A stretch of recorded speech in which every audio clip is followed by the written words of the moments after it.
What's up? What's up? It's the Arthur Moats Experience with Deke. I'm Arthur Moats, and that's my main man, Deke. What's good, bro? Man, you know what it is. Another day, another dollar. Feeling real nice. You know, can't complain at all, my friend. But what say you, though? How you living? Yeah, I'm doing pretty good. Yeah. I hate fucking starting to talk about the weather, but it is on my mind right now because here he is. I'm getting excited for golf, and it's like 50 degrees today. So tomorrow's supposed to be 50 again. Hopefully that completely melts all the snow, but it's supposed to be raining, so that's probably not going to help. Yeah, it's going to be a little nasty out there. I was going to ask, too, if it is still snow on the ground, but the weather is in the 50s like how it currently is here in Pittsburgh, can you golf like that? Or does the snow have to be completely removed? Oh, no, you can golf. You can definitely golf. It's the course won't let you golf. That's the problem. Got you. Okay. Now, if it's covering most of the green, yeah, you can't golf. Okay. You can't do that. But if it's only like a portion here on the green, it doesn't affect your putting line or anything. No, you can play. Okay, you can play with some snow. I mean, it's been done before. I was unaware of this. It's definitely been done before, like a little snow mound just off in the corner or something. Nah, but usually the course has to be completely just ridden of the snow, because actually what they'll do, this is even during fall, springtime, they'll do frost delays for the course. Frost delay? Geez, sound like I'm about to take off for a flight, man. I'm not We got to kidding you. de-ice the plane, ladies and gentlemen. You have to wait. Yeah, they'll do that. You have a tee time at like 8. They got to push it back like an hour. Then all the tee times are pushed back, and everyone gets pissed off. Everyone's like waiting around. Yeah. Yeah, that happened actually last year at our golf outing in April. It was April. Just crazy. Dude, that's nuts. It was. Yeah, it was like end of April, around draft time. Yeah. Well, see, man, we're going to need these courses to get their act together, and we're going to need the weather to cooperate, because I'm trying to get back out there on the green, baby, and hit a little, have a little more fun.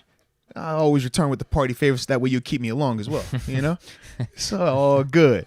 All good. But, ladies and gentlemen, today, it's a Wednesday, but also, Deke, it's a game day, okay? I got hoops action tonight. My daughter, she got a game tonight, all right? So y'all know, 6 o'clock, hard cutoff. Everybody knows, all right? But we're going to rock out and see where we go today. Because, like I said, man, I got to be courtside on the wood. I got to have my feet on the wood. Now, granted, it's, I'm being a regular chair anyways, but I got to have that feeling like I'm courtside. Just imagine, I feel like I'm at Madison Square Garden every time I go out there to a game now. You said it's been steady improvement in her game. Absolutely, man. Hey, man, she hit the Elijah one. I'm telling you, bro. So tonight, big time action. Well, with that being said, though, let's keep the show, let's get it going the way it's supposed to then. Let us know where you are tuning in from, and, we'll do what we do. Give you that big boy shout out and keep it rolling, baby, because it's a game day, and I'm going to be courtside tonight. Let's go. All righty. Well, we got a ton of people amped up I know. already. I'm about to say, man, y'all are in here. Salute big time to all of y'all that are in here right now. Minshew Mania. Yeah. Sunny Odessa, Texas says, let's go Pens. Okay. Yeah, they got a win last night. Did you get to see that at all? I did, bro. It was nuts. They were down, 2-0, and then I caught it middle of the second, right when they tied, and then when Sid scored it was a 499th goal or whatever. That's when I was like, yo, okay, all right, looking good. Almost had another hit the post. Dude, absolutely. Yeah, I watched the highlights today, and it looked like we were getting smoked completely. Early on, we were, yeah. And then it came down to the very end. We scored the empty net goal. And then, did you see the whole punch scenario? I did not. I did not watch all that.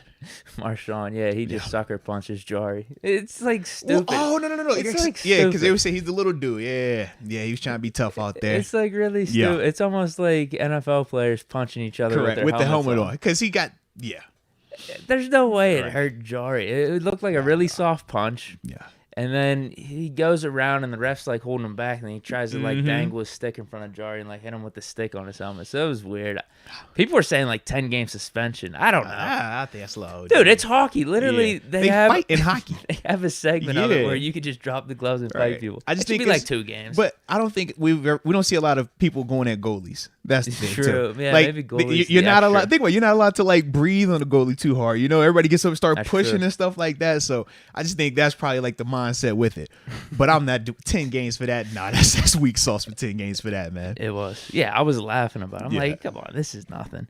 All right, I said Minshew Mania, that was Sunny Odessa, Texas. We got Tommy Vincent. What's up from Mojave Valley, Arizona? Let's get it. We also got Logan Newman tuning in from the 276 Withville. I think I said Withville, VA. I don't know exactly. I know like general area, but I don't know where that is at. But shout out to Logan tuning in. We got the homie Jacob Lacey. You can't forget about Jacob, the 919 North Carolina in the house, and he's always on that loud. Yes, indeed. Yes, indeed. We've been on that 30 pack. I don't know if you read. We on that 30 pack, ladies and gentlemen. That's what we on, all because of the group, the show, what we've been doing, man. 30K, man. Let's keep it rolling. So we're gonna keep putting it up in the air. Got Q as well, the 610 Easton, PA, and Rodolfo. Was that you said? Yeah. Rodolfo Gigantana. Whoa. Rodolfo Gigantana. Fayetteville, North Carolina, homies. Let's go. Shout out to Fayetteville, North Carolina in the building. You'll go over there, man. Roscoe Smokes. Dusty, Las Vegas. Okay. Builder's Life. 412 Northside. Shout out for tuning in. MT. 724. Quiptown. I guess he's saying Aliquippa. Aliquippa, that's what it sounds like. Yeah. So John Patel checking in from the 918 Tulsa, Oklahoma. Oh, yeah. Big love.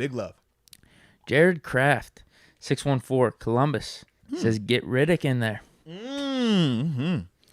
Okay. NSMC99. He's always tuning in. He just says he lives five minutes away from the Quip. Oh, shoot. Well, shout out to that then. Rommel Howard, South Beach, Florida, the 305. Ooh, 305 in the building. I see you. Man, this is a different one. Sam Lemon putting his flag in the ground saying England. Across the pond, mate. I like it then. Let's go. And then we also got Brian tuning in from Alexandria, VA the 703 and the Analyzer 412 East Side. I feel you, baby. I feel you. In NSMC99. Shout out to the Berg, man. All the 412s, the 724s, baby. We feel you. Yes, we do. In Tonga, Olisa, the 801, Utah in the house. All righty. I'm good on mine. You want to get these I'm ready super to chats? hop in this thing, man. Let's do it, man. Start with the you take over. I got 'em ready. Get these super chats rolling, baby. Caleb Cool. Moats got the book in. Going to start it tonight. Salute, man.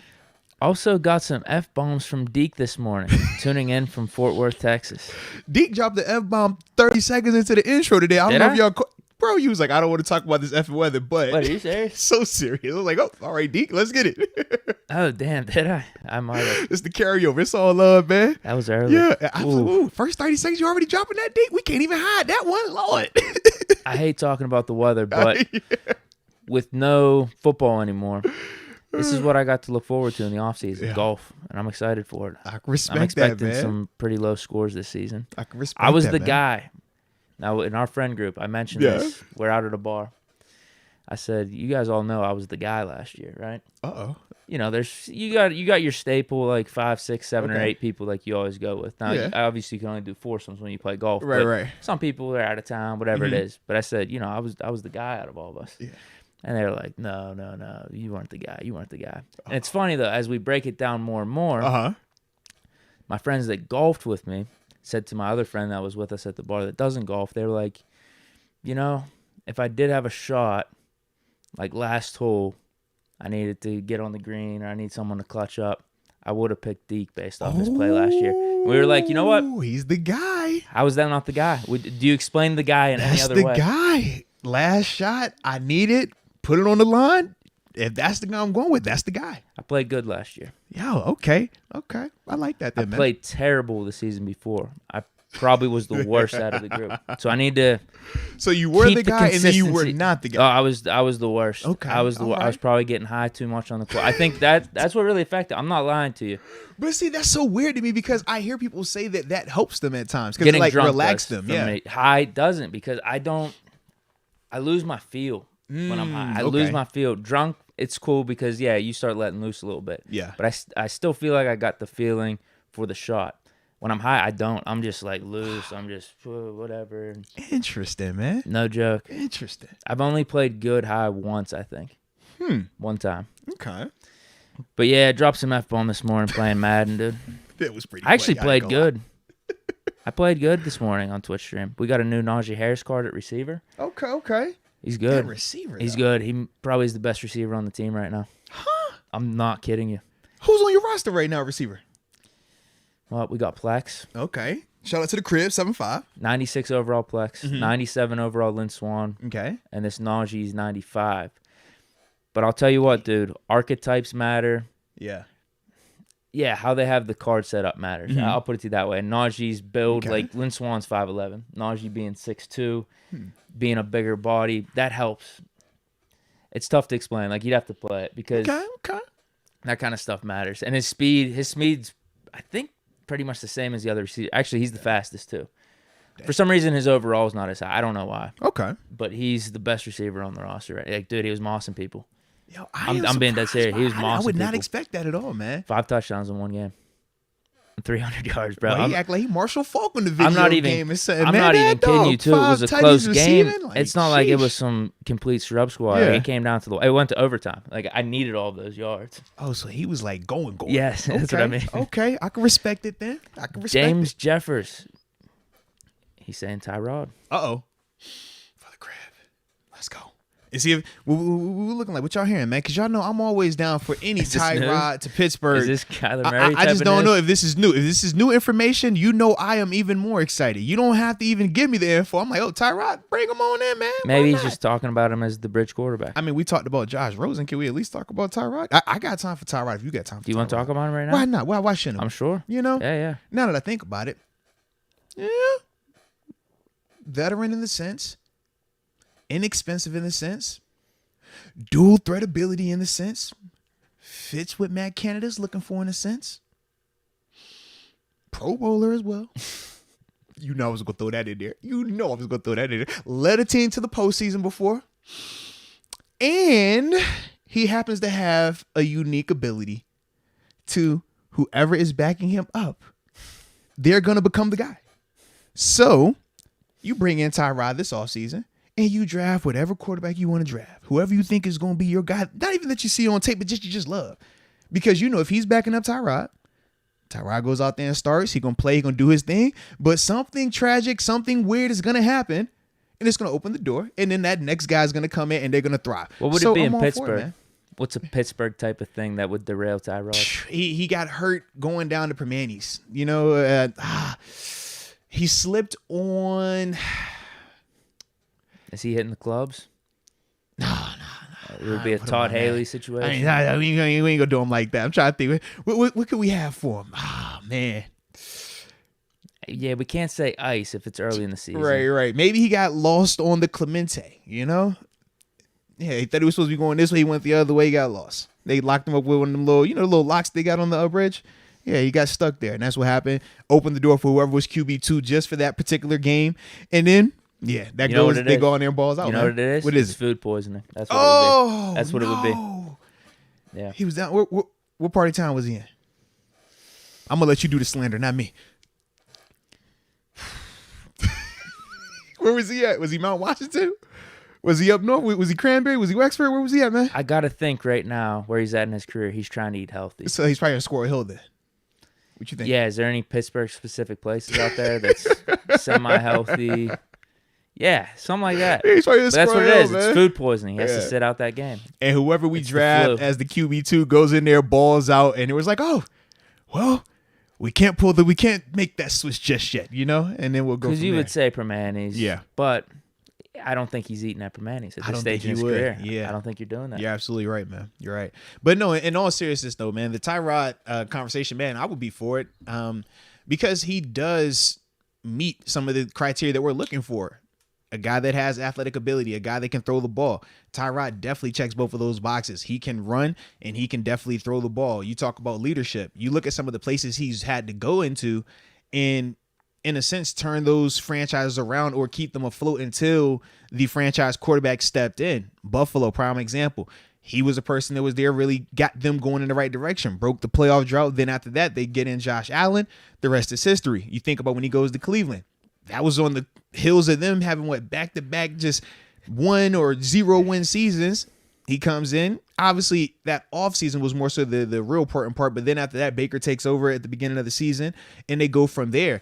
San Diego, or what? Yeah, because it was San Diego for him, or did they go to LA by then? It might have been that first year in LA for them. I think it was first I think year it might in have been LA. the first year in That LA. was Herbert. Yeah, so that first year in LA, he goes out there, but once again, there's still question marks around Anthony Lynn in that situation. And Yeah, he goes out there. He still kind of calms it for them. He might have been a backup to Rivers the year before, and like they brought him back. And then okay, because I felt like he might have had been 1 San year in San Diego Diego and and then went to LA. Or no. You know what though? But no, Rivers last year was in San Diego. You're absolutely right. I mean, it was in LA. You're right. Yeah, it's because they had the to be small LA. stadium. Yeah, they had weren't to in be the new LA. stadium yet. Yeah, so once again, bad situation, or not the best or most ideal situation in terms of when Phillip left, because that's when he left to go to Indy. Tyrod was the guy that they had brought in to kind of calm the storm. You draft Herbert. But once again, he's that bridge guy. And even down in Houston right now, barring him getting hurt, we joked about it. We was like, man, it's crazy. But man, they look, he was all right. And then obviously Davis Mills came in and he was able to continue on as well. But they're talking about not drafting a quarterback because they of might Davis right stick now. with Yeah, Davis Mills here, which holds true to my theory though. Whoever's backing up Tyrod, I don't know if he's giving them like elite level like coaching or motivation, confidence, whatever it is. But these guys come in and play behind him. They play really well. So for me, man, I do think that he could be somebody that you would consider because he is going to be a cheaper option. I honestly think he'll cost more than Mason, but I think right in that Mariota, I think he's a lot cheaper though than like what a Jameis would probably command on the open market. I don't think he's anywhere in that vein for money, but you would get him. I say anywhere between. I'm going anywhere between see what his like contract was? 8 to 12. I feel like 12 is the absolute high end, but I think 8 is probably like realistic, and I would probably settle on 10 because I like him. That feels like a lot to me. Fair enough. No, I said 10 because I like him. Yeah. Yeah. Let me see what his contract was because Mason last has year. 5. He had 5.5 last Yeah. year. 1 year, 5.5. Feels like a Fitzpatrick scenario to me. Mm-hmm. At least, it's very true to that. At least with Fitzpatrick, in my opinion, you're going to get the highs. You're going to get way Yes. more highs, which would get you excited, would Yeah. get the fan base a little bit more excited. With Tyrod, well, in either scenario, I'm not feeling like amazing about them being the starting quarterback this season because I don't really feel like we're going to win anything. Keep us relevant maybe, but yeah, it's just going to be the bridge guy to the next guy. We're going to be talking about the whole season. When's Haskins coming in? When's Mason coming in? That's all. Because I think we'll be like a 500 team. Yeah. But in all honesty, though, Not saying we won't be with Mason or Haskins, but at least I feel like there's the upside of could this be the franchise guy? I just think for me, the thing with a Tyrod, when you go that route, you're not bringing him in to be your franchise guy. You're bringing him in for stability for at least that season. But best case scenario is you only need him for the first 5 games. And then after that, hopefully the guy that you have drafted, or if he's just a backup. But either way, him on your roster, you feel a lot more confident with him in your quarterback room compared to as it currently sits with Haskins and Mason, who are really big question marks in terms of can they be starters for full seasons and actually win. Tyrod has already proven that he could do that. He's already done that in less advantageous situations as well. And he also has the personal accolades to the extent that even though we joke about, man, 3rd or 4th Pro Bowl alternate, we can't even say that about Haskins and Mason, and both of those guys have been in the league for multiple seasons as well. So for me, when I think of that in the full clarity of it, I still say I would entertain the Tyrod thing just because I think the price point, I mean, if you're saying he was on a $5 million deal last year, 5.5, I'm coming back to see if he'll take it again. But I'll be willing to go a little bit higher just because of when I think of what Mason has. And as players, we will do this. If I'm considering coming to your organization and I think I'm better than this guy and I know you got the money for it, whatever his pay is, I want to have more than that. And if he has the accolades and he has the resume that backs it up, which he does, that's why for me, I was like, man, if we're only talking a difference of $2 million for him, who opens up another door in terms of really giving you a dual threat right now as a short-term solution, then yeah, I do like that option. So what I'm thinking with him and Fitzpatrick, if it's anything above 5, dude, I just don't even, I mean, with them, it's got to be like 3. I don't feel anything. I don't feel good at anything above 5 just because. So then why I don't do you think let Mason we're learning sit at anything. the 5 though? Huh? So then why are you comfortable with Mason at 5 then? I'm not. He's already on the roster. That's the problem. I would rather sign Jameis or Mariota if the numbers are close enough. Yeah. That's my thing. Sign those if you're going to do free agency. But I want Jameis or Mariota. At least you could learn something and see if they could be a guy for the future for you. But when did we both agree that both of those guys are going to be on the higher end in terms of the pay spectrum that we are discussing? Not even in the sense of like trading for a contract, but in terms of just open market negotiation. those two guys are going to be a lot higher in terms of what we're having to commit to them. They'll be at what, probably 8, 7, 8. If you're Jameis, I think double digits for Jameis. Yeah, who knows? Yeah. But I would rather do that than pay one of these dudes like 3 Yeah. or 4, because then the 3 or 4 could go to some other position. True. But what if in the 3 or 4 you're still able to acquire a veteran lineman that you might have wanted to pick up in free agency, and you still have that flexibility because you didn't allocate a ton of money? So worst case, right? You already said it yourself, and we obviously agree that, hey, the expectations around this season are a little different. It's not this ironclad, we're trying to do whatever it takes to get to the Super Bowl, because we know Depends on what we do, though. right. But just based on how they typically operate, for them to, it would need to look like a LA Rams type offseason for it to be, hey, we're trying to win the Super Bowl this year. Now, are they capable of it? Yes. Do they have the resources? Absolutely. But we also know the history of it. So we can't say history when we're talking about different trades or different, perspectives like that. But then when we're talking about their candid ability to just commit to win, they're going to do whatever it takes, because we've seen in the recent history that that's not how they operate. So with that, that's why I just think of a guy like a Tyrod, not specifically Tyrod, but just a person like him or in that framework. You still can get away with him and still build your roster up through the draft and through agency this offseason. And it doesn't take away from whatever you want to do a year from now. If you're really trying to say, you know what, that's my franchise quarterback, whether he's still in college right now or if he's a guy on the last year of his deal on somebody's roster right now. I just think of it kind of like that versus like if you commit like that to Jameis or to a Mariota, not less to Mariota because I don't think he's going to cost as much, but definitely for a Jameis, when you commit that type of money, I just think to myself, what if it didn't work out? That's the part for me. Because I'm like, man, at least with the Tyrod situation, I still have already acquired 1 to 2 other players additionally that I'm probably going to be able to have for a 1 or 2 year deal. Whereas for the Jameis, with that 10 or 12 potential that he would get, if he fails, we don't have the other 2 guys that at least make us feel like, well, we still had a good offseason. We brought in all 3 of these guys. 2 were good. 1 didn't work out. We're good. With this, is going to be pass or fail all based on Jameis because what we would allocate to him. I just don't know if there's a pass if we get Tyrod or Fitzpatrick, because we'll be capped. That's my problem. I'd rather take the risk. Like, honestly, I'd rather start Haskins over Fitzpatrick or Tyrod. Okay. Like, that's why I wouldn't even really want to bring him in. Just spend the 3-4 elsewhere if you're going to do that. I mean, but if you're going to do quarterback, get the Jameis or Mariota, the first-round talent. Maybe there's something left in the tank with them. That's kind of my standpoint. I'd rather just start Haskins, because if it goes bad, from your standpoint, either it's Jameis, either Mason or Haskins, then I don't want to say tank, but it's like, okay, now we're gonna have a high pick. See, see, you're focused on the draft. I look at it like this. I say, hey, if it doesn't work with Tyrod, I could easily go back to a Haskins. I could go back to a Mason because they're already on the roster. Whereas if I start with those guys and I didn't do anything to this quarterback room to bring in any other talent of equivalence, then I'm going to hate that feeling when I'm sitting here 3-4 weeks in and I'm like, man, he's not the guy and we don't have another option. That's all. You know what I mean? Whereas like with a Tyrod, with the Fitzpatrick, some of those veteran guys, proven but a lot lower. Yeah, because we've already said, like, I'm not into the tanking business. I don't want to tank. It's not fun to watch. No, I'm not for it either, but that next scenario, offseason, you'd be like, secretly, it was kind of good for us if it plays out that way. Right, but that's a big It's not something you're rooting for. Yeah, not Definitely at all. not.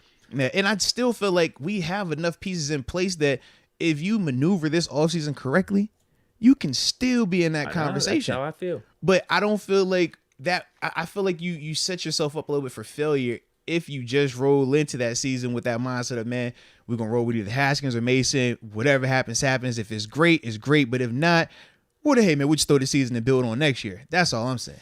I do think, though, if it is Mason, now between Mason and Haskins, he has the better floor because we went 8-8 with a combination of him and Duck already. And that was probably, when we're going to look back on his career, that was probably his worst part. Yeah, absolutely. That was his worst part. I think at this point, he's probably better than that. Yeah, So I would that's agree. why I think, all right, let's just go. If it's going to be Mason, I'll just go with Mason over Tyrod or Fitzpatrick. Fair enough. Ultimately, I want Haskins over Mason, but Right. you get my point. I'll just go with one of the 2 guys we got on the roster instead of signing one of them for $3 or $4 million.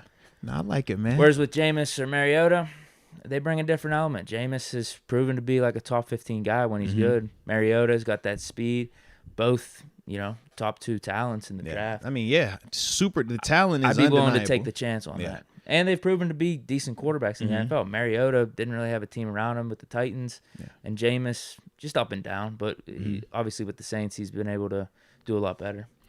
I ain't gonna lie, though, man. I don't like how you keep bringing up Mariota over my dog Tyrod. I'm just saying, career-wise, give me Tyrod. Hold up, wait a minute. I'm sorry, I had to. That's me being biased. That's probably interesting. Maybe low key, career-wise, I like accolades. Like when you talk about a Pro Bowl, lead a team to the postseason. That's all I'm saying. He's got a couple postseasons though. Yeah, he does. Does he have any one Pro or Bowls? two? He might only have one postseason actually. Yeah, but he has a win in his postseason though. Yeah. Tyrod lost his. Yeah, it's close because Mariota's numbers aren't that gaudy. It's nothing crazy. Nah. But I wonder how many like full starting seasons Mariota's had in comparison to Tyrod. Because Tyrod, his biggest opportunity was in Buffalo. Everywhere else has been a couple games at the beginning, and then Do you want me to check? I'm actually kind of interested in this me right too, now, man. Because it's probably close.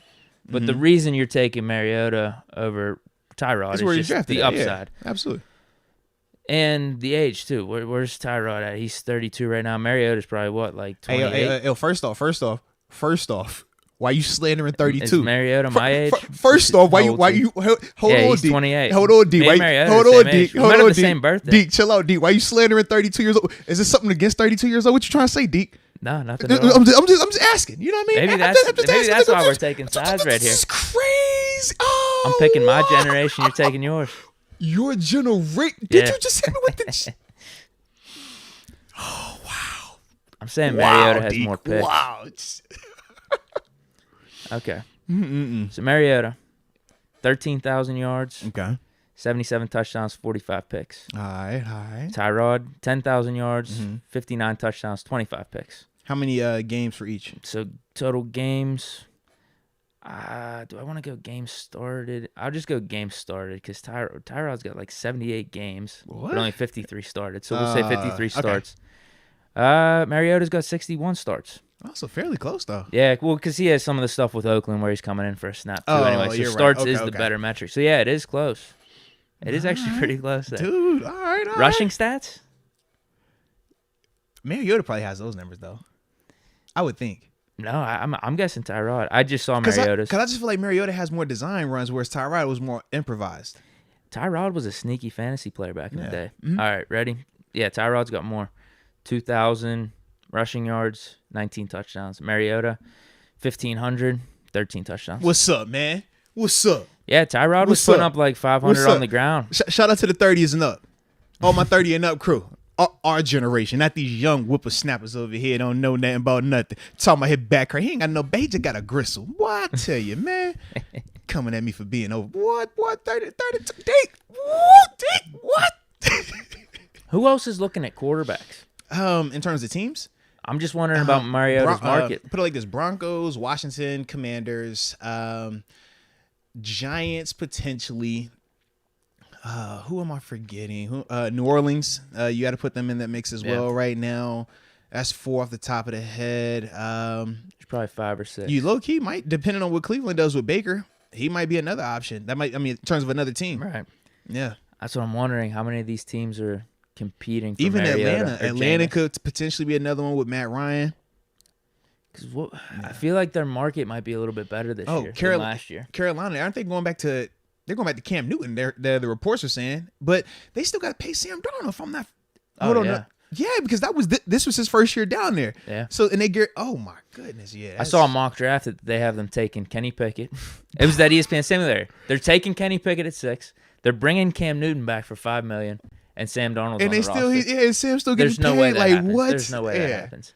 You got to make a choice. No question, bro. But they Cam low Newton key coming did. Back They made the choice when they guaranteed Sam Darnold's option. That's why everybody at that moment when they did it was like, why? Because you didn't need to. It was no reason to guarantee that right then and there, man, when he hadn't proven that he was worth that to that point, man. Unless they're thinking your formula, just let Sam Darnold go out there, hack it up a No. little bit. But see, Pickett's old though. But I don't. Pickett might be older than and Darnold, the other thing, actually. and the other thing is that contract that 5th year they guaranteed for Donald. Like, I don't want to spend that money for him. Like, that's the other part. Like, I'm cool on that part.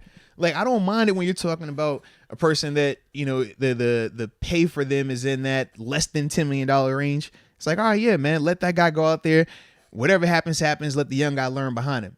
I don't like that model when that dude costs double that. And I know for a fact, man, he look a little weak.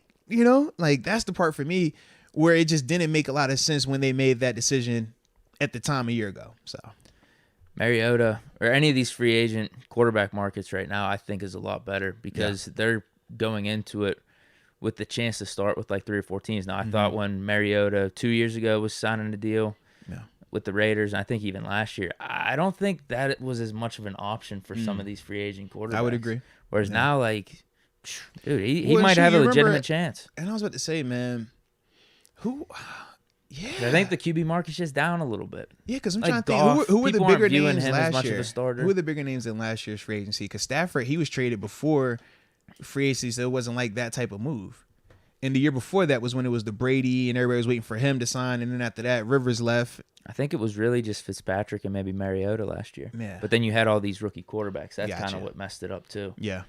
But you know what's going to happen, man? We're going to get your boy TB12.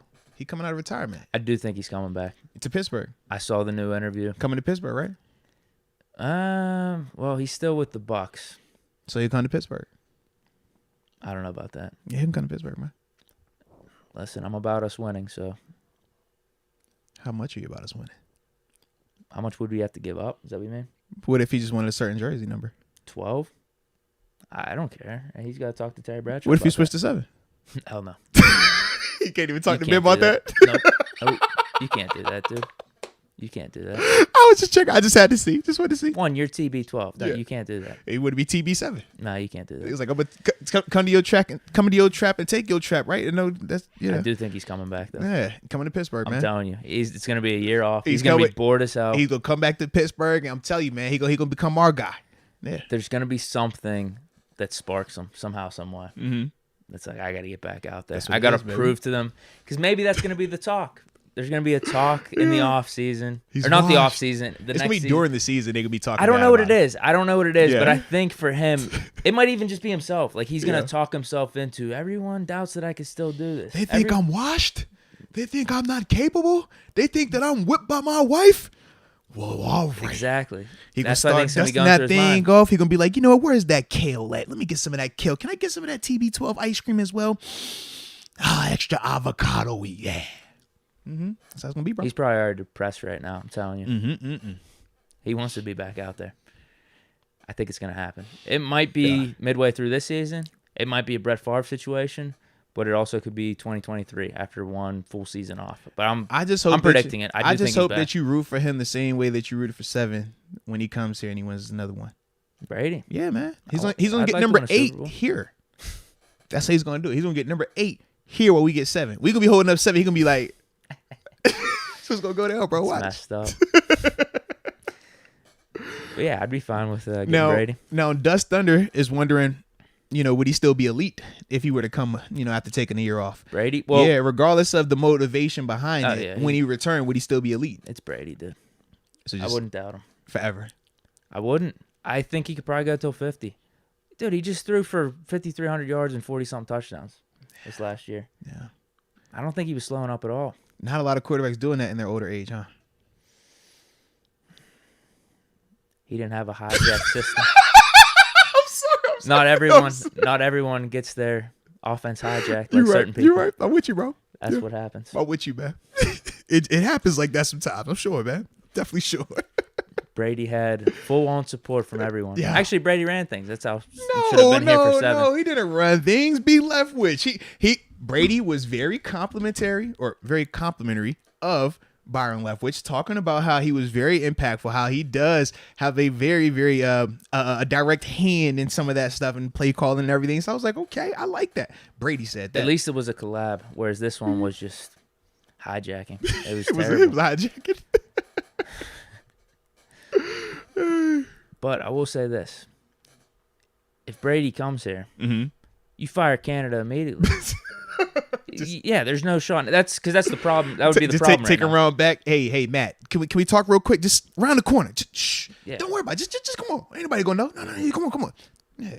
I don't know who Brady's guy is. I mean, you would say it's McDaniels, but he's got a head coaching spot. But yeah, you bring in whoever tailored for Brady. Maybe you bring in Byron Leftwich. Could be. He Got didn't get the connection with Jacksonville Steelers, job. Yeah, absolutely. Maybe that's what you fire Canada immediately. I feel the same way about And then Aaron we got Rodgers. our future head coach in the wings. I feel the same way about Aaron Rodgers. I think you got to fire Canada. Yeah. Borderline feel that way about Russ.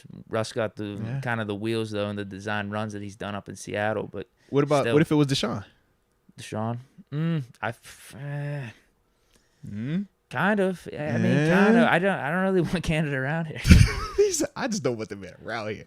You just feel so scored, huh? You wronged my quarterback, Deke, and you are never gonna be my friend. Deshaun versus Russ, because we're talking like mobility, right? Yeah. He's a little younger though, at least. Whereas absolutely Russ, younger. Yeah. he's been doing this thing the last 3-4. Let Russ cook. I could run the offense, which I would rather have him do than Canada. I mean, I don't want to go here with this conversation because we do got a lot that we got to talk about. Anywho, but when you brought up Russ, it made me think of what Ryan Clark said in terms of. Oh my god! I was gonna say, how do you feel about that, That's man? the worst take of all time. Okay, That's I just so ain't know your bad. energy, man. That was yeah. so bad. Russ is a great. He's a Hall of Famer. It's not even close. Okay, He's the reason Seattle's been relevant with their shitty defenses. Right. It's hard to win in the NFL. Rodgers has one. Come on. Okay. I looked at his stats afterwards too. Yeah. Just his Pro Football Reference. 9 Pro Bowls. Yeah. Super Bowl champion. No, he's an all-time great. Hall of Okay. Famer. First ballot Hall of Famer. He's another one. Okay, It's not even a question. I was just questioning, man, because I was like, man, I don't know why he said that. I have no Like- clue. Clickbait. Who knows? But I don't know. That was terrible. Dude. Because for me, I'm like, it's hard to ignore what I see when you watch Seattle with healthy Russ. Not this year, Russ. Dude, even this year when he came back. Well, though, no. Not when you he saw what he remember. Not did. when he first came back. Once he started to get back healthy, to where I think it was like the last 2 or 3 games where they put 50 up back-to-back games. Hey, he cooked the Cardinals. Yeah, that once he got back to form, absolutely. And that's the thing. It's like you see what Seattle looks like when he's not out there. They are abysmal to watch at times because defensively they're bad, and then offensively without Russ, that offense is weak. But with Russ, and you think about the pieces that have been around him, it's like, man, he is a force multiplier. He keeps those guys relevant. He keeps them in the playoff conversation and advancing. They could have made it this year That's if he the played the thing, whole season, yeah. I think. Seeing how the NFC played out. Yeah. Because who's the last team that snuck in? Was it the 49ers? No, it was the Saints. No, it was the Saints. You're right. No, not the Saints. No, it wasn't the Niners. It was the Eagles. It was the Eagles. Eagles, Yes. excuse me, Yeah, Eagles. the Saints and the Eagles were battling it out. Eagles. Seeing the Eagles made it, Mm-hmm. if Russ was healthy all season, I don't doubt Yeah. the Seahawks would have at least been in contention. Yeah. Coming down to like that last week. No, without a doubt, man. That Without a doubt. was a terrible comment. Terrible take. Yeah. I don't know what he's got against Russ by saying that. Yeah, no I don't clue. know, man. I don't know. But let's get into these chats, man. Let's get these supers. After that, we'll get this first topic, our first official topic, since we just had a whole topic. Shout out to James J. Jeffers, man. You brought up my dog Tyrod. I couldn't wait to talk about that. So thank you for that one. Where's it at, Chef Buck? Chef Buck. Yep. That's you, because I lost that one. I'm at Russell Schwartz. Oh man, how'd you even see Chef Buck? Man? Or you just lost it? Yeah, I saw it, and then when I scrolled, I lost it. Got you. Okay. Yeah, because that was the last one that we left off at. All right. Well, Chef Buck. Shout out to Chef Buck, by the way. It's a dope name. It is, man. Says, moving to Pittsburgh this summer. I'm a chef looking for a job. What are some nice golf clubs / country clubs around the burg? Love you guys. You are the golf expert. You are, I'm sure, the country club expert. Or at least you I'm got not the right guy to ask. But you know names of places. I don't even know places to Names. name. I'll be over here like, what's that one across what's the one we went to? Hickory Heights? That's about the only place I know. And South Point. I guess he's just talking Yeah. about nice golf clubs, nice courses, have a reputation. Because I don't know the inner workings of these Yeah. spots. Like I don't know Oakmont? if they're... Yeah, go to Oakmont. Oakmont. Oakmont Country Club. Yeah. Seriously, put that Seriously, on that's the like top the of best your list. one. Yeah. Heck yeah. Maybe you can make it in there. Go Oakmont. Yeah. I mean, Because you're not South Hills talking about as Country a Club's player. around You're me. talking about just like the culinary element of it. Yeah. So it's more so if you got the skills for that, you could walk into that place. Yeah. If your skills are there. You got the brand too, Chef Buck. I don't think anyone's gonna deny you. Oh, I said the name is dope, bro. You Name just is hand in definitely your dope. resume, Chef Yeah. Buck. Have maybe a little shirt made up, little polo. It says Yeah. Chef Buck on it. That'd be pretty dope. Be dope. And I got you see my chef jacket, man. You get all little cool little logos up there. You could do a lot with that, Chef Buck. Yes, you can. Yeah, I just don't know. South Hills Country Club. That's the one around my area. Yeah. A couple of them closed down even. Country clubs, they just ain't as popping anymore. I talked about this with someone this last weekend. I was like, I'd rather prefer just playing a different course every weekend. Country club, you pay your dues and stuff. You're just playing that course all the time. And granted, it's nice. Okay. Yeah, but no, you want to get the most of how much you pay. You Gotcha. want to get the most out of it. So that's why you would go to the country club frequently. But I'd rather just pay, $30, $40, $50 and play a different course every week. Okay. That's my opinion. Even if it's public. Yeah, because I know like some people don't like the whole public course. They like that exclusivity, the upkeep. Oh, it's fine. Look at the green over here. No, it is nice. I think it's nice to do every once in a while, but you can get some really nice public courses. Okay. You'll just be shelling out maybe $70 or like $100 to play that. Yeah, treat yourself every month. Go up to like Quicksilver or something like that. I've never played there, but I've heard it's really nice. Oh, Ian Zimmerman, he brought up Treesdale. I forgot all about Treesdale. That's because that's where I hosted my golf event a year ago, was in Treesdale. Okay. Yeah, it was nice, but I still want to know what the what the country club element of is like that on a regular event style day. You know what I mean? So yeah, but shout out to you, Chef Buck, though, man. Wish you the best, though, man. Oakmont. Definitely. That's Can't our go suggestion. Oakmont. There you go. Start there. That'd be good on your resume. All right, who we got next? Well, I'm at Russell Schwartz. Am I good? Yes, you're good. Okay. Pass on drafting a QB this year. O-line and defense need the help first. Get a QB next year when the class is better. Now, we get that mentality. We do. Definitely get it. We definitely do. If you like a guy this year, though, if you really like Malik Willis, don't let next year's class stop you from taking him because he might end up being better. Yeah. Well, and a couple of things when I think of, first off, just the draft part, right? In this year's draft. The whole this whole notion that this year's class versus next year's class, we said it, like next year's class, they are going to have more of your traditional style. This is the top guy, or these are the top two can't miss prospects. And that is the biggest reason why that class is going to be talked up. But at the end of the day, no different than even this class this past season. Just because you have that big name guy does not necessarily mean that he's going to come in and just thrive. And in that case, a guy like a Mac Jones, for example, who we didn't think was the best quarterback in last year's class, but he went to the best situation, and you see how successful he was. I could see a scenario like that for any of these quarterbacks this year. So I get that whole mentality, but don't think of it as like we're just poo-pooing this class, because you can still win with some of these guys that are going to come out in this class. That's all. You heard old tank for Tua. See how that worked out? Yeah, man, absolutely, dude. Tank for Trevor. Yeah. I still think he's going to be legit. I'd trade a couple first-rounders for him right now, actually, to get him on the Steelers. But, no, you don't know. You don't know with any of this stuff. Black and Martyr just says, just chipping in. Hey, man, hope all is well. Baby. No, we definitely appreciate the love, man, and miss you too, man. Always good we get to see you in the chat. Let's go, UW. So since they just announced that there will be a yearly game in Germany, what's your opinion? I'm not high on it. I don't care. I mean, maybe you could give a player perspective because of the travel, but I was about to fine. say, I didn't even catch that they're going to be doing a game in Germany. Yeah, like I said, the travel part is dope just because you get to see another part of the world, kind of like the London game, right? Or for the people that played in Mexico. Actually, more so the London, because you're out there for the whole week, and I'm sure with the Germany trip, you'll be out there for the whole week. Whereas even though I've played in Toronto multiple times with the Bills, it never felt like we're abroad, if that made sense. And we're only over there for like a day or two. It wasn't this long out, like drawn out production like how it is when the team plays in London. So that part will be fun. I just think, man, as a whole, we'll put it like this. It's good for the brand too. Like NFL, their goal is not always public safety, as we talked about. It's not always convenience for players. It's about continuing to build this brand, and they want it to be global. The way that you think about the NBA in terms of the global market, NBA's global market kills the NFL's global market in terms of China and countries overseas and stuff like that. Like the NBA is really ahead of the NFL.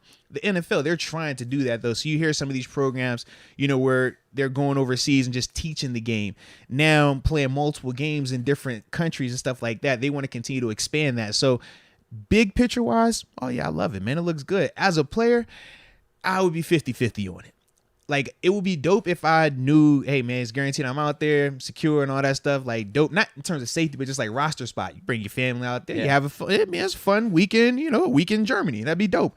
What sucks though is the logistics of it when you are that fringe roster guy that they might bring you out there on Monday and then cut you on Friday. Or they might bring you out at the end of the week. Like, I think of those type. Come on now. and we know that happens. Okay.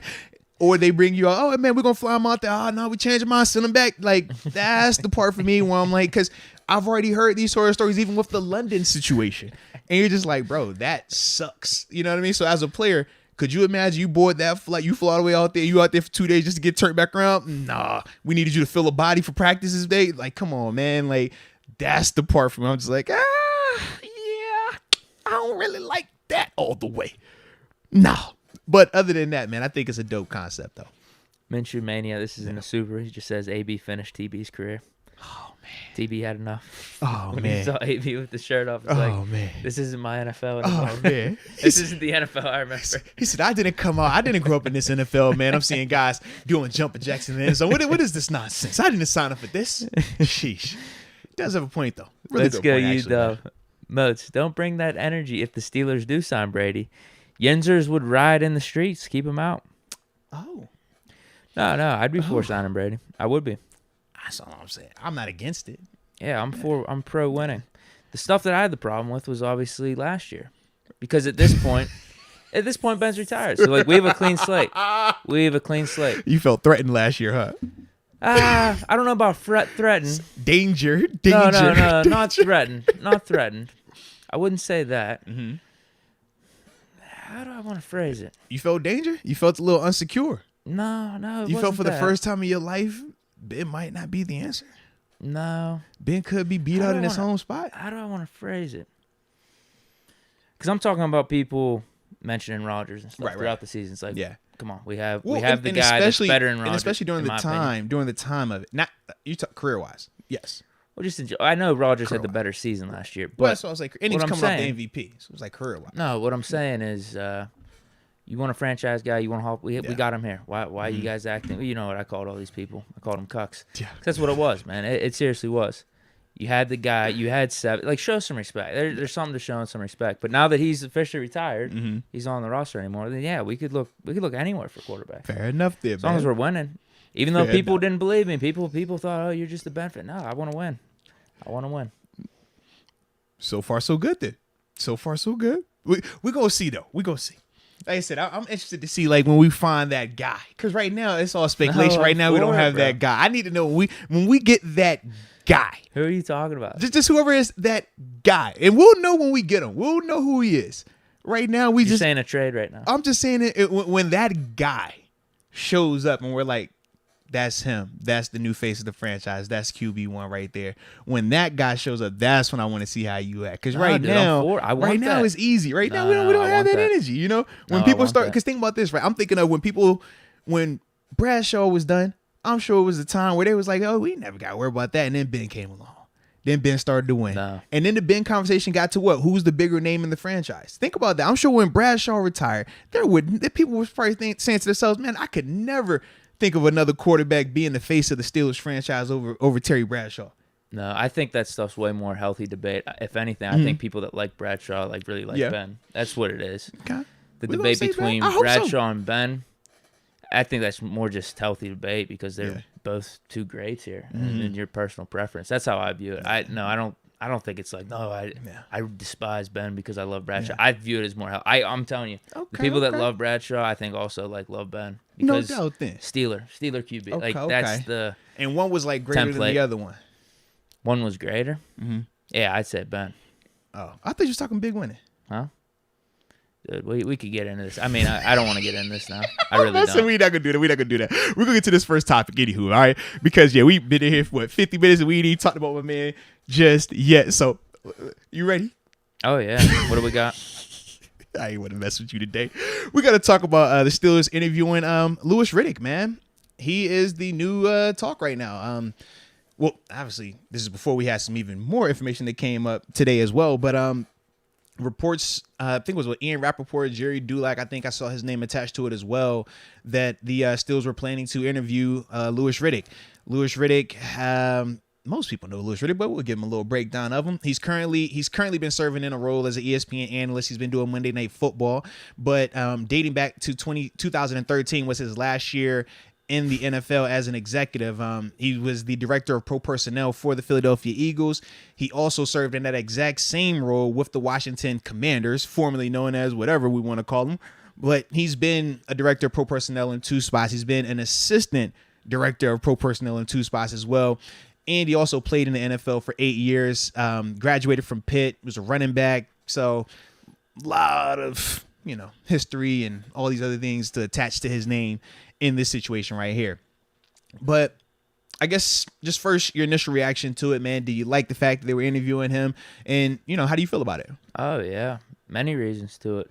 I like Louis Riddick on TV. Yeah. I think he's pretty good. Every time he's talking, I'm like, this dude knows what he's talking about. Breaks it down really good. So there's that. Number 2, he's familiar with Pittsburgh. I mean, he went to the best college in America here. Hell to Pitt. We big Pitt fans. And well, actually, can I still be a Pitt fan now that my team is 1A? I don't know. I don't know, bro. This is kind of this is new territory for me. You can say I haven't been in the 1A vein for too long, so it's new to me. So hell to Pitt-ish. Okay, You trying to jump over? I like support whoever I'm with. Earlier, I was with a WU guy. I was hollering West Virginia. Man. I'm with you. It's Sweet Carolina now. All right, we good, man. You know how my loyalty is. I'm janky. You're going to be feel me? loving the backyard brawl. You dang go right out here. Yes. Sitting on the sideline. Yes, man. I'll be back and forth. Be going yeah, man. Yeah, I'm going to have a bunch of ammo for that one. Yeah. But no, yeah, then he has prior experience with those 2 teams and front offices. I just like the fact that we're interviewing dudes from the outside. And it seemed like Louis Riddick, the past 2 or 3 seasons, has been a pretty decent GM candidate. So we have him, and you combine that with some of the other dudes that they've been interviewing too, who I think are pretty good. I guess we'll get into that later. But no, I don't think there's anything wrong with this interview at all. I really like it, actually. Yeah. To bring a fresh set of eyes, too. No, without a doubt, man. From the outside. Without a doubt. And for me, man, some of the things when I think of, and like I said, just solely focusing on the Louis Riddick element of it first, right? Before we start talking about how that impacts other candidates in-house and out-house, or outside of the organization. I don't want to say out-house. Just doesn't sound as nice. Right. But the thing that I also like about Louis is, number one, even though he's been away from the executive role as the front office, he's still been involved in scouting, because as a person that's done color commentary, you have to study these players. You have to know their strengths, their weaknesses, their tendencies. You have to know organizationally history about these guys. You also need to know about coordinators. So there's a lot of diversity that goes into his education of the current group of football players, right? Because when you hear people say that, man, they scouted or they were in the scouting department, but this guy might have served in this role 20, 30 years ago, you're like, man, the game has evolved drastically since then. When you think about back then, guys using, fullbacks predominantly, big bruising inside linebackers predominantly, whereas now it's a lot more about athletes. It's a lot more about playing in space. He is a guy that can relate to that. He was a part of building up some of these newer style rosters. The one that highlights the most is in Philadelphia in terms of the dream team. You remember that season? Yeah, he was one of their main people in terms of accumulating some of that talent there. So I do like that part. It just didn't work out. It didn't, but it was more so, I think, because they oversold it. You can't come in giving yourself a dream team. That was Vince Young, the backup. Yeah, Vince Young was the backup. He's like, bro, you can't say dream team when we know what the dream team was. Like, when you throw out a dream team, you're supposed to be smacking people by 3+ touchdowns. That was you know like what Derrick I mean? Rose a few years back when he went to the Knicks and said, we have a big 3. Like, absolutely. It's like, who was on that no, roster, bro, that's not what you have. You can't say that. Yeah. It was, man, because they got awesome too on defense. Yeah, They had some Deshaun good Jackson, cornerbacks. Jeremy Maclin. Man, at running back, Shady McCoy. They even had the young Pit boy, Dion Lewis was the backup. That was he? Yeah, absolutely, man. Like, they had talent, man. They They definitely had good did. corners. They had good edge rushers. Their problem was linebackers. But, yeah, that team kind of But you also fell remember flat. that's when they took the offensive line, the O-line coach made him the defensive coordinator there as well. And then they shifted. What? Yes, dude. Because that's I remember that. Yeah, Wow. and that's when they also changed their defensive. Instead of playing like a regular 7 and 6 technique where you're inside the tight ends is better against the run, they went to the wide 9. I don't know if you remember hearing about that with like Jason Babineau, Trent Cole. They would have great gaudy sack numbers, but when teams started to run the ball, it kills you because you got 2 empty gaps right there, and you got a linebacker trying to fill both of those things. It was just not good for what they were trying to accomplish. Now they got that figured out. Now they bumped them DNs back into 6 and 7 techniques. Way better. But as a whole, I do like the fact that with Louis, though, sticking with him, he has been in, like I said, he's been involved or been around scouting, and he's been in a situation where he's been able to have more of a bird's eye view versus when you're a part of an organization, you're solely focused on finding guys that fit this scheme. Not just, hey, man, let me just view talent. Let me just see good, bad. Less about this has got to be a 3-4, or this guy has to fit Keith Butler. He has to fit Matt Canada, where it's more hyper focused. So in a sense, I do think that also is a benefit for him as well. Yeah. I think it would be a good hire. I don't see any downsides to it outside of him just being away from the game a little bit. But the experience in the front office, out of the guys we're interviewing, out of like Brandon Hunt, Omar Khan, I think Louis Riddick's just as fine of a candidate, in my opinion. Well, and I was going to ask too, man, and like I said, I'm just talking about these three. We'll talk about these three, and then after that, we'll get to the other guys that were mentioned as well. But when we talk about a Louis Riddick versus a Brandon Hunt versus a Omar Khan, from your perspective, like, what do you feel of the three, like, when you're ranking them? Like, how would you go about that ranking and why?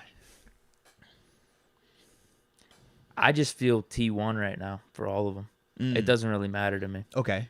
Because each one of them have their pros and cons. Now, with Louis Riddick, it's just being away from the game a little bit. We haven't seen him we haven't seen him any of them as the GM, but he hasn't. What was his role? You said it was director of so how close is that to GM? Is it backup then?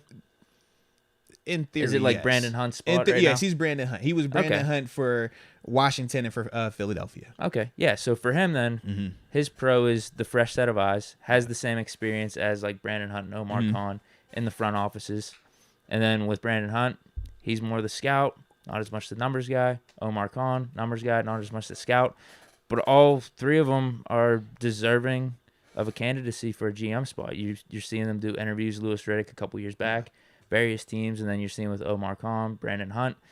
Their time's up now too. It's just a matter of time. Is it going to be this year? Is it going to be 2 or 3 years? Yeah. So, yeah, I'm good with anyone. I just like the fact that we're interviewing outside dudes right now. Like, if we interview Louis Riddick, the dude from the Colts, like a couple dudes from the Colts, the Titans, and we decide, we're going to go with Omar Khan, I'm fine with that, whatever, because I think he's qualified, and we did our due diligence. I just like the process that we're doing right now, honestly. That's my main thing. Yeah, without a doubt, man. Without a doubt. And, man, you know what? Out of those three, I'd lean Louis Riddick, though. Well, since I asked you that, we'll ask the chat the same question, man. Of those three candidates, you're Louis Riddick, Brandon Hunt, Omar Khan, how would you rank those three in terms of who you would want to hire to be the Steelers GM between those three guys? Brandon Hunt, Omar Khan, and Louis Riddick. Put it in the chat so we can see that, please. Maybe I'd lean Louis Riddick just because I've seen him on TV and how he handles himself. Got you. Maybe that's why I'm leaning it. But who knows? I mean, some people are saying the optimal scenario. I don't know if this would happen. We hire Louis Riddick, and then we got Omar Khan and Brandon Hunt coming back too. So for me, man, I look at it like this, dude. I don't see a scenario where you bring in Lewis and you're able to retain Hunt and Omar Khan for longer than one season. Because for both of those guys, all three of those guys have been in the same sense. They have developed. They'd probably even just go for another team at the same spot. Absolutely. Because think about this. Imagine if, you're the homegrown kid, right? You're Brandon Hunt, you're Omar Khan, you're essentially my son. You're Gray. All right, so I didn't cultivate Gray. I didn't develop Gray from a scout. Now he was assistant director of pro personnel. Now he's the director of pro personnel. But then I've been hearing about this kid named Eric. He lived around the corner. Not no Eric. Eric, man, local kid, man, did great, man. He's been, he went over to that part of town. That part of town, he was highly successful, and now he's coming back over here. Now imagine if. Now it's time for me to hire and appoint somebody here. And I'm like, man, I got my son who's been homegrown this whole time, but I'm going to pass him up for the outside candidate and still expect my son to still be here. Still expect him to be loyal. Still expect him to work with you and essentially work under you. That's hard. Imagine, like, for B Hunt, Omar, like, that would be tough, man.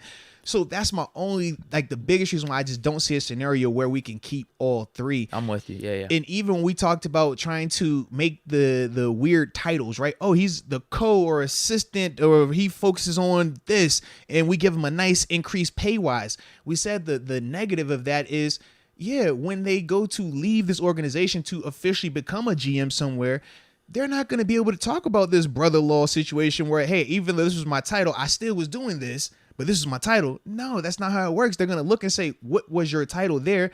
You weren't titled general manager. So no, you have not been a GM, and that will continue to cap them. That will continue to hurt them in terms of them just trying to advance in this scene. But the reason for me, man, in terms of how I would rank them, I would go Lewis, then I would probably go Hunt and then Khan.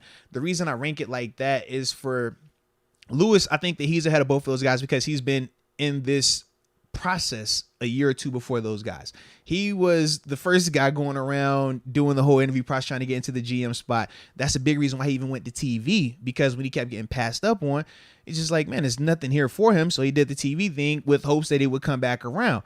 Obviously, he got the situation with the Giants where I think they interviewed him, but obviously they went with Dave Gettleman. We saw how that turned out. So for him, I mean, obviously it's a lot of frustration, and he's been one of the people that have been related to the Rooney Rule when they talk about passing over qualified candidates who have worked up, who've cut their teeth and done everything that you would want, but continue to get passed up over by questionable candidates.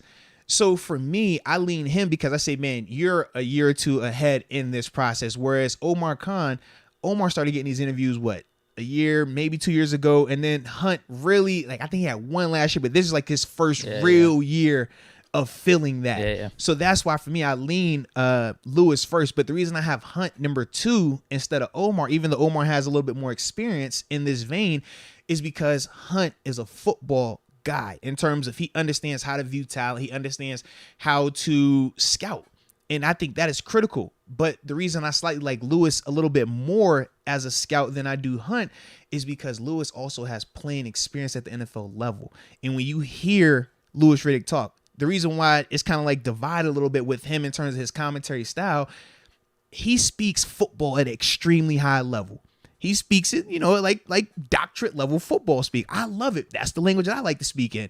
But casual listeners, not everybody wants to hear that. Some people want to hear just, the dumbed down version of it. They don't want to hear about the different techniques in the minutia of cover 2 versus Tampa 2 versus he's great 2-man. on TV. Right. I don't know what people are thinking when they I don't love like it. him. Dude, Yeah. I love it. But that is some of the things. He's too. I don't want to hear all that. That's too smart. I don't want to hear all that. But to me, you get that by being out there. You get that by having to. I mean, you look at his career. He played for multiple teams in the NFL. When you're doing that, that means you're not an elite talent. That means you're not the A1 perfect prospect. So you have to figure out how to have success, how to live in this league. And that's why typically those type of players usually get into coaching, usually get into executive roles, and they excel there because they understand how hard it is. They understand all the little things matter. I mean, shoot, I'm a prime example of it. That's why, you get that just versed mindset of that because you have to educate yourself like that. So that's the other reason why I lean a little bit more Lewis. But honestly, I still wouldn't and hated if they went Brandon Hunt or Omar Khan instead of him because of what we said earlier in terms of those two guys being homegrown, those two guys getting their start here, and we actually seeing them develop. And you're bringing in some really good candidates for competition. That's the thing we didn't really expect to see. Yeah. Steelers are surprising us a little bit this offseason. This is very true, man. But yeah, with This is very Riddick, true, I think for me it's just because I've seen him on TV. You know what I mean? I'm No, just like, absolutely, man. He's out there. I And become you can familiar hear with him, right. Yeah, that's what I'm saying. For me, it's different because I have the intimate relationship with Hunt and Omar just being a part of the organization. So it's like I can't things that I can vouch for, having conversations with them and their football intellect is different for you because you haven't even heard those guys. Yeah. Whereas like you hear Lewis. Yeah. And I think that's the part that's a little bit different. But Lewis, man, exceptional mind. I think we definitely know that just by, like you said, watching him on TV and stuff. But let's see what they have to say in the chat though, in terms of how they would rank these particular candidates, man. I gotta read this one. Uh-oh. I don't know where this dude's mind is with this comparison. Mm-hmm. Mason is like Russell Westbrook right now. What? I don't know. I can't help you if I'm on the bench. I wanted to help you guys. No. Ho. Yeah, I'm gonna need some. Yeah, we need some explaining. How the heck is Mason? I would like to hear the comparison. Yeah, I elaborate. Well, I almost opened up the phone line for that one. Like, Russ, call us and explain this. Russ, extremely talented, like reckless with the ball. Yeah. Mason, I think we'd all say talented, but actually not would rein reckless. it in. Yeah, very much not reckless with the ball. He's been like a backup his whole career, whereas Russ, like right off the bat, has been I would say like a 10-time All-Star. Russ has reached stardom. He's a Hall of Famer. Russ has reached league MVP. Russ got all like the all-time stat of averaging a triple-double for a season, like, man, wait, Mason ain't got nothing like that, boy. Woo. I want to hear what he says. I'm interested in this one. I don't want. We ain't shooting it down. We just need some clarity. Yeah. He's saying go look at the stats. I don't know what that means. He needs to put more into I'm gonna this. say what stats we talk. Man, yeah. He's maybe saying this year's stats. Oh, Like they're down. Mason's stats are down. I think that's the comparison. we compared peak low for Westbrook versus like Still what? Like maybe 17, versus like 7 or maybe something? like a best case scenario for Mason right now that it's an open competition that we're talking about. Now I do think with Russ, a lot of those stats are empty, but Fair, yeah, but they're still there though. Like I don't have an issue with empty stats when we're comparing it to a person that doesn't even have the empty stats. oh yeah, that's what I mean. Yeah, I don't that's know my if thing. Yeah. I don't know if I see the comparison. Yeah, there. that's garbage time. I'm like, well, what does it have to say about this Yeah, guy who doesn't even have that then? Who's the QB? Yeah, like Jared Goff last year, I think. Not last year with the Lions, last year with the Rams. I think he almost threw for 5,000 yards. He did. Empty stats. Yeah. Cool. So, but you're right. Mason doesn't have a 5,000 yard He year. don't even or have that. a Yeah. 4,000 yard year yet. Like we can't even say, oh, he has an empty stat season. He don't even have that. That's what I'm like, man. Yeah, all right, but I'll keep tabs on it. Yeah, you definitely look for that. All right, Ladarius Williams though, he says Brandon Hunt first, Louis Riddick at number 2, Omar Khan at number 3. All right, we also have Cam saying that they would go Louis Riddick at number 1, Omar Khan at number 2. Then they're going Brandon Hunt at number 3. All right. I got Jason Hess. He says Yeah, go 1 Hunt, 2 Riddick, 3 Khan. He's with you. He says, I want any of the scouting guys over the number guys. Even Yeah. the Colts and Titans candidates.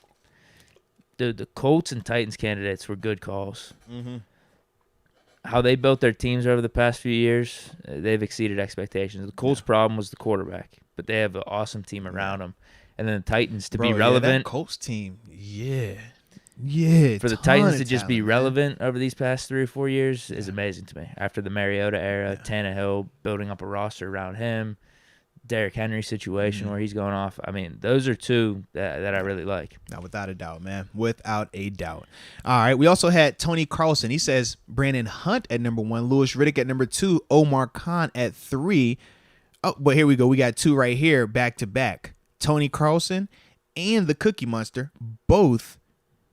Or no, excuse me, not Tony Khan. Know Your Boy and the Cookie Monster both have Omar Khan as their leading candidate, Louis Riddick as number 2, and then Brandon Hunt at number 3. So they put a little bit more value on the numbers in their predictions right there. Yeah. He's pumped about Riddick. 1 Riddick, 2 Riddick, 3 Riddick.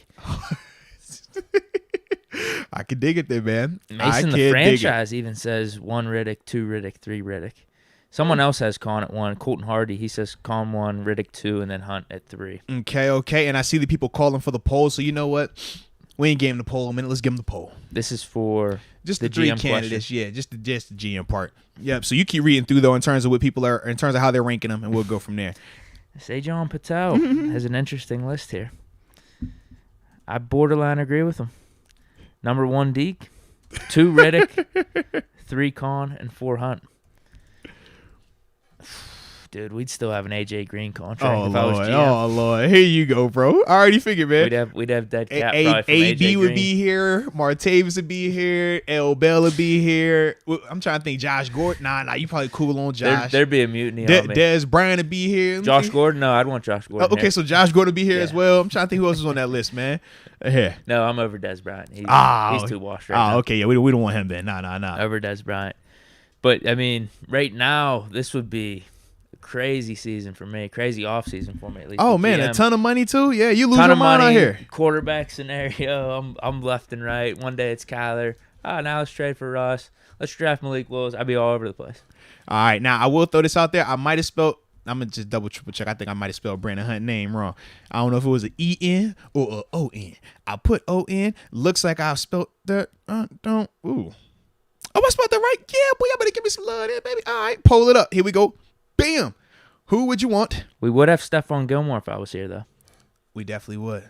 I don't think Definitely we trade would. for Witherspoon, though. I don't have Definitely that not. type of scouting that was Yeah, looking for Witherspoon you don't have in the it. weeds. Nah. Witherspoon is not your class of scouting, man. Not at all. It's not, but after we got him, it was because high upside guy, This is true. the talent, third This round is true. pick just didn't work out. But I don't think I would be putting that much effort in. Yeah. I would have to have good people under me to report can that see to that. me. Like as soon as someone reports that to me, Yeah. then I make the trade. Fair enough. I don't know if I'd hire good people under me though. I'd probably just have my boys. I can see you. Just running with a motley crew over there. Golf and White Claws. That's all we be talking about. Yep. I did have a question for you though. As the poll is up right now. Bettis would be here. Jeez. And Ben would be on a lifetime deal. Yep, that's the other part of it. Ben have a lifetime contract. He could take like 2 years off and then just come in. Oh, you want to be starter this year? Don't worry, man. It's on you. We have Brady on the roster. Yeah, don't worry. Brady immediately. Yeah, don't worry. It's on you. No offensive coordinator either. Never offensive coordinator. Get rid of the backups. Yeah, call it. You got it. Don't worry about anything. But what I wanted to ask you though, because with Louis Riddick being a former or a current TV analyst, we've seen, some of the other guys come out of the TV booth into the GM or front office role or even coaching role, and it's been a mixed bag of success, whether you're talking Mike Mayock, John Gruden, obviously guys like Tannenbaum, he's still in the conversation, stuff like that. Like, was he TV before Dolphins? I'm not 100% sure.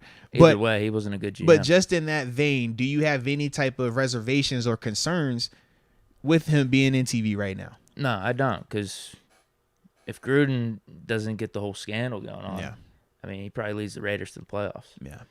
And they were, 8-8 or 7-9 the first two seasons. They were in like a rebuild a little bit. Yeah. So I think Gruden was fine. It's not like he lost anything when he came back. If anything, he was losing it as he was going out. Like his last 3-4 seasons with Tampa were dismal. Yeah. He won that Super Bowl and then it started going downhill in the late 2000s. Mike Mayock, I don't think he had any front office experience at all. Yeah. I think he was a draft guy. He was always a draft. Him and I could be wrong on that though. But was he a scout for TVs early on? Let me look it up. Mayock was the big draft guy. Him, because it was always him, McShay, and Kuiper. Those were always like the big names. Because Mayock, I don't know if he was on ESPN 10 years ago, but he moved to NFL Network. He became their main guy. Mm-hmm. But he knew all the draft stuff. That was his name, man. Born in 1958. Broadcasting career. Yeah, it just says broadcasting career. Yeah. With him. So maybe he was strictly played high school football. We selected him as a safety in the 10th round of the 81 NFL draft. Wow. After his release, signed with CFL in the 81 season, so he couldn't cut it here in Pittsburgh, and played in one game for being released, then returned to the NFL in 82-83. Played first 2 games of the season. So this is all in the 80s, just talking about his football career. Okay. Yeah, he was in commercial real estate for 18 years, and then he broke into broadcasting. Yeah, dude. Covering college football, so he was never in the front office. So that's why with Riddick, I just think it's a different scenario. No, fair enough then. That's actually good info, too. I didn't know that. He did what you said, basically. He was looking for the GM spots, in 2013? Yeah. And just things weren't working out, so why not go to TV, build a brand for yourself, and he's done well. Yeah, no, without a doubt, man. He definitely has, man. Definitely has. All right, let me go check in on this here poll. Do you have any thoughts about it? In terms of him being a former TV guy coming out the booth? Because it's not like Gruden Put it like this. Like a terrible coach when he came back. Like I said, he would have been in the playoffs this year. For every concern that I could talk myself into having, the flip side is still, if those guys got that opportunity, I still feel like he deserves that opportunity to at least fail, because we wouldn't know if he could do it or not do it until he got that opportunity, and he is definitely qualified, and that's my other part. It's like, I don't get see why, the qualifications, right? Here's my thing, though. I don't get why him going to TV between 2013 and now should drop his stock at all. Why would that drop his stock? Well, no, because people will hit you with this. Well, he hasn't actively been in that role. But the reason why he hasn't actively been in that role is because the door kept getting shut in his face. And then to continue to ask the guy that, hey, man, you've done this in Washington. Now you've done it again in Philly. Sometimes that's not always a good thing. Right. Hey, go to New York and do the exact same role. It's like, nah. Eventually, you kind of get fed up with it and you want to do something different. You know what? I'm tired of walking into closed doors. Let me go over here and then try it again later. 18, he tried it again and still got closed on him. Now he's coming back again for this go around. So for me, man, when I think of that, like, it's not a negative to me. It's the product of what people are fussing about in terms of that whole Rooney Rule situation and just trying to get more diversity in some of these executive roles. So for me, man, I view it more as a positive. I personally people do as well. People will blame it on that if he doesn't succeed, but no, as of right now, I think it's a fresh set of eyes. Absolutely. And I just like I said, big picture, because like with Brandon Hunt and Omar Khan, they've been in their roles and they're currently in their roles, but they've exclusively been focusing on how to make the Steelers better, which is important without a doubt. But at the same time, you could be a little bit pigeonholed in your perspective, a little bit pigeonholed in terms of the style of players that you would even think to look at because you're so hyper-focused on Pittsburgh. Whereas for Louis, he said when you're having to do that every week and it's different teams every week, different players, schemes, coordinators, philosophies, you just have to stay very sharp in more big picture, broad, a lot more concepts without necessarily having that ultimate, intimate knowledge of just one particular team. Like I said, both can be viewed as pros, both can be viewed as cons. But with Louis, I was, just figured it'd be worth the question. I'm with you. Yeah. They're asking, did we vote in the poll? I did. I put Riddick. You did? All right. So I looked right here. We're at 173 votes. It's been 6 minutes. 72% say Louis Riddick. It's still moving. Well, 72% say Louis. This is where it gets interesting. Omar Khan is at 15%. Brandon Hunt is at 13%. So super duper close between those two, but it's looking like they're leaning a little bit more to the analytical or the number guy versus the football guy. Okay, all right. Okay. Yeah, but Riddick's a big winner here. No, like clear cut winner. Yeah, Holy big smokes. Absolutely. And just because we're supposed to do this, yes, a lot of y'all in here viewing it. Make sure y'all like the video. Make sure y'all subscribing to the channel and all that other good stuff, all right? You don't want to miss out. Gotta hit the like button. Absolutely. Yeah, come on, man. YouTube likes when y'all like the video. The 30,000 subscribers is awesome because y'all like videos. That's how it keeps getting this content out to the masses, and we keep bringing more and more of us people, us Steelers fans and Bills fans into one accord. Did you say Bills fans? Is that what you said that? I didn't say it. I think you said Buffalo. You said Buffalo? No. Oh, you sure? I promise I didn't. I'm going to just go with it. It It sounded like you said, you know what? Because I could have sworn you was like, yo, Buffalo, I remember Al selling his house, but go Bills or something like that. You didn't say that? No. Okay, maybe I was dreaming. All right, you never know. You never know. It was worth a shot. It was worth a shot. But yeah. Hey, man, if you're a viewer in here, whatever. Mm-hmm. But if you're going to talk highly of Buffalo and talk down on the Steelers, we got some heat for you. We got some heat. Absolutely. But just make sure you like the video while you're doing it. And be subscribed to the channel while you do it. Trust me, we're not going to take things lightly here. Oh, no, not at all. We'll be here defending ourselves. Man. Because I even just saw Rodolfo Gignantana just said they love the videos, heart, love, cool face emojis. And he also says, definitely Buffalo Bills. All caps. That's tough. And I wouldn't make it up, bro. That's what he said. That's tough. There. Yeah. Yeah, it happens a lot in the chat, bro. You know this, man. People. I have glasses. Maybe my eyesight's a little bit different. No. I don't know what you're talking about, bro. I'm reading the chat right now. In fact, let me see.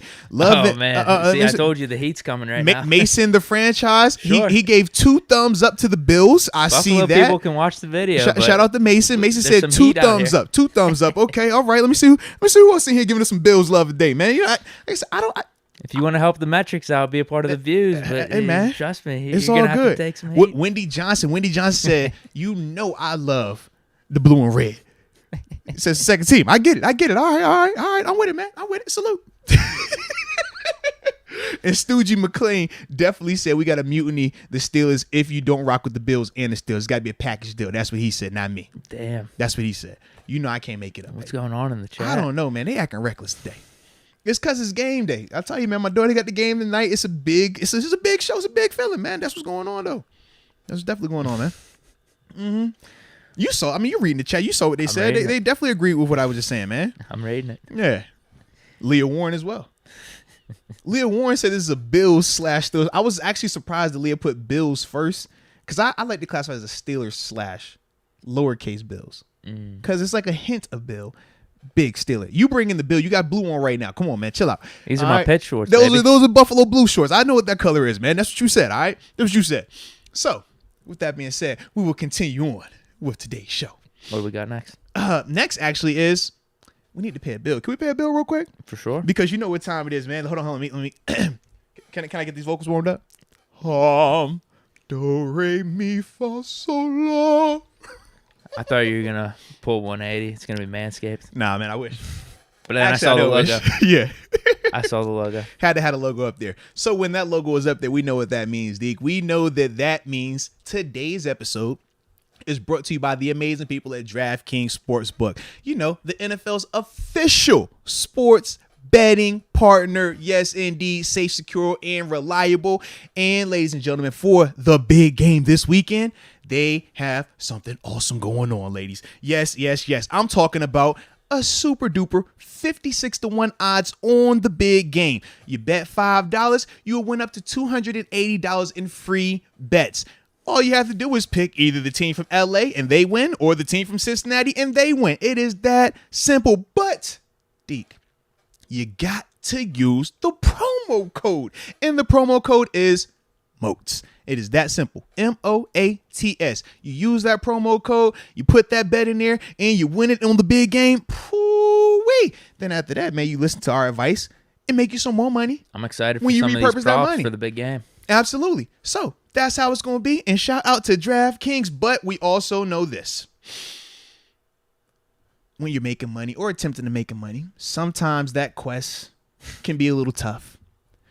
Sometimes you could get lost. You're chasing the purple dragon. Yeah, you're chasing it and you can get lost on that road. You feel me? Mm-hmm. All I will say is this. If you happen to know someone with a gambling problem, maybe they need crisis counseling or referral services, and they're located in New York, they should probably just call 877-8-HOPE-NEW YORK or HOPE-NY. Excuse me on that one. Once again, it's 877-8-HOPE-NY. All right? That's if you're located in New York. Now, Deke, if you're located anywhere else, you know what you need to do? I'm not located in New York. Well, you better call 1-800-GAMBLER. I say, you better call 1-800-GAMBLER. I say, you better call 1-800 Gambler.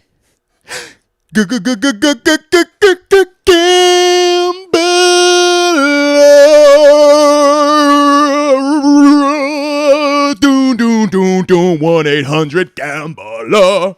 Huh. Now I'm back to regularly scheduled programming. People are questioning what's in your drink. What you talking about, bro? People think you're drunk right now. I wish. Man, I wish I had something. I got a little H2O. Mason the franchise, he's questioning it. Stephanie Ramirez, she says, LOL, Moats is drunk. Y'all killing my song, man. I like dogs my are song. Barking again. The dogs some people's come houses. On. No, man, you know what I realized too? The dogs are barking because they love. That's their way of saying, yo, bravo. They're giving me a standing ovation when they hear that song. They're trying to add a harmony to it. Absolutely. They're like, yo, give them some background singers. Because Deke don't give me no background singing over here. You supposed my backup singer. Come on, Deke, man. When I sing Gambler, you got to be like, Gambler. I did it one time, didn't I? And you give me a little, you know what I mean? Give me some of that in the background, man. You just leave me over here by myself. I'm doing a one-man show. I'm a solo artist. I was about to say a name that I did not want to refer to as a solo singer. Not cool. Yeah, all right. I could give you a beat, maybe. Well, the beatbox. You ain't gonna sing with me. I want you to work with me, man. You know, that's all. Damn. You don't ever work with me, man. You always make me sing by myself. Sing with me, man. I don't ask for much. I think the beatbox might be better. I don't ask for much. I got to think of a beat, though. I still haven't figured out the lower room song, so don't be holding your breath for that. Hey, Maxwell Cable, yes, that was the name. And I was like, I'm not going to say that today, baby. No. That's who I guess, too. Definitely the name. I was like, wrong solo artist. Yeah, Michael Jackson, that's the one. There we go. You had me feel like I was Michael Jackson. I want to be in the Jackson 5. You make me feel like I'm just Michael Jackson right now, all right? Yeah, give me some help, man. All right.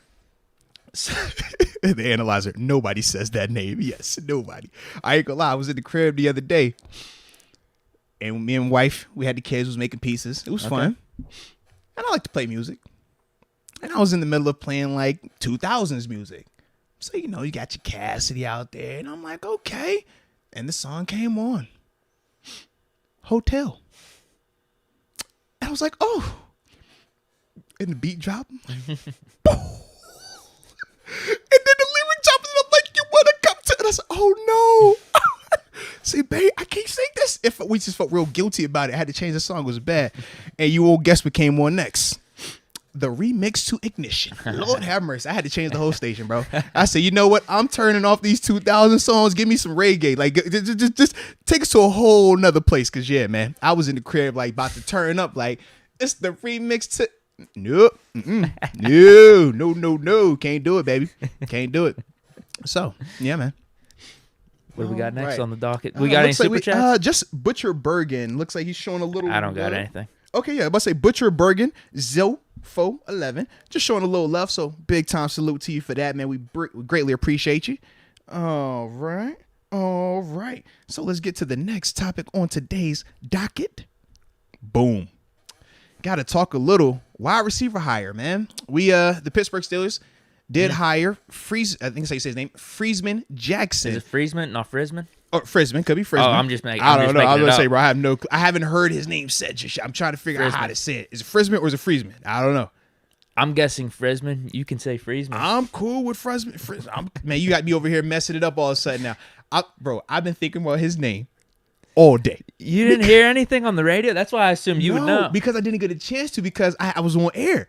And this morning I was getting, I had to get, me and wifey got pampered. We got, our massages, and then the other day we was getting pedicures together. So it was like, I ain't had a lot of time to check in the morning. I'd be spending time with wifey, you know what I mean? Gotta stay connected. But yeah, I've been listening. I'm like, man, how do I say this dude's name? Lord. So there we go. I'm guessing Frisman. We'll go Frisman. Okay. That's the name today. But yes, the Pittsburgh Steelers did hire Frisman Jackson as their wide receiver coach, and he does come in with experience. Was it 13, 14 years, I believe it is, coaching experience. All he does is wide receiver coach. Yeah, exclusively, right? Yeah, and he's done that collegiately and at the NFL level. Been at Baylor. He obviously spent time in Carolina. The Carolina time was the part that's highlighted the most to me because that under his tutelage, he had 2,000-yard receivers at the same time in terms of DJ Moore and Robbie Anderson during that time frame. But he's definitely had his go around in terms of being at multiple spots. And just for me, when I look at him, I see a guy that is qualified. I see a guy that for me, it's a little bit different than an Ike Hilliard because Ike had a very successful playing career as well. So I think that dynamic made it different for him. But with Coach Frizz. Coach Frizz? Maybe we'll go with that Coach Frizz. Mr. Freeze. Mr. Freeze. Which one is it? We don't don't know how it's pronounced yet. I don't know just yet, but it sounds cool. Coach Frizz. All right. But either way, the thing that I do like is that he's qualified, that he is coming in with experience working in the NFL with multiple levels of receivers.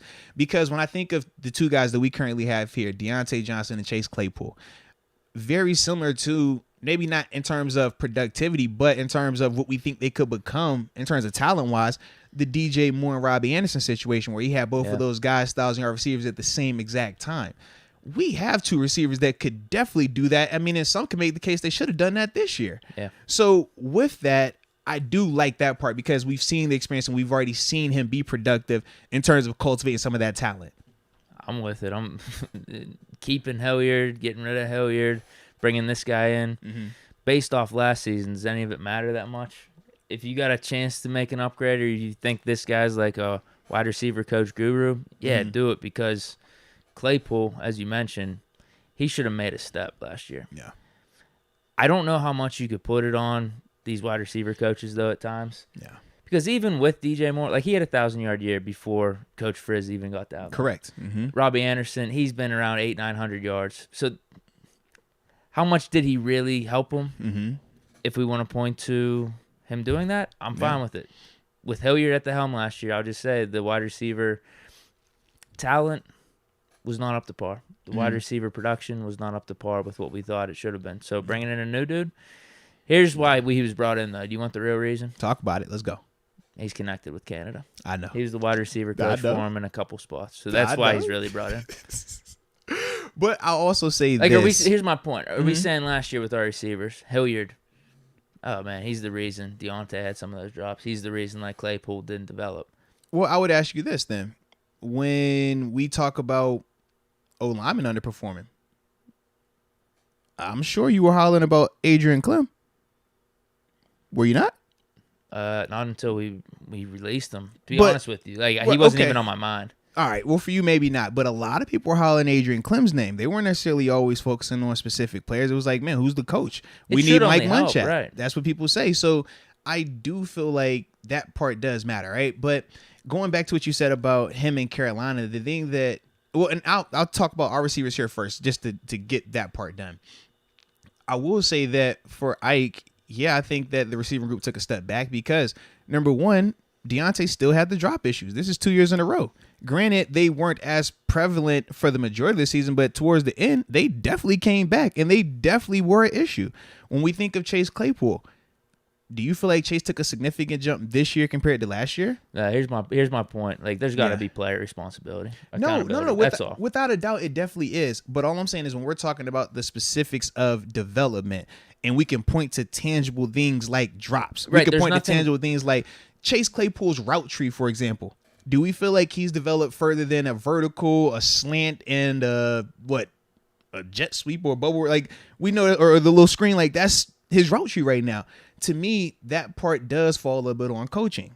And even though we can get on the players, and we have, you do have to still have guys that can cultivate and develop those guys. So that's the only reason why I can understand, partly, obviously the connection is there for him in Canada, but at the same time, I can see them saying to themselves, going back to the Carolina thing, where they're like, 2 young receivers. It's like 2 young receivers, but also, what was the quarterback situation like in Carolina during Christian that time frame? McCaffrey being hurt, yeah. So when you think about what our situation is right now, we don't have a franchise quarterback just yet.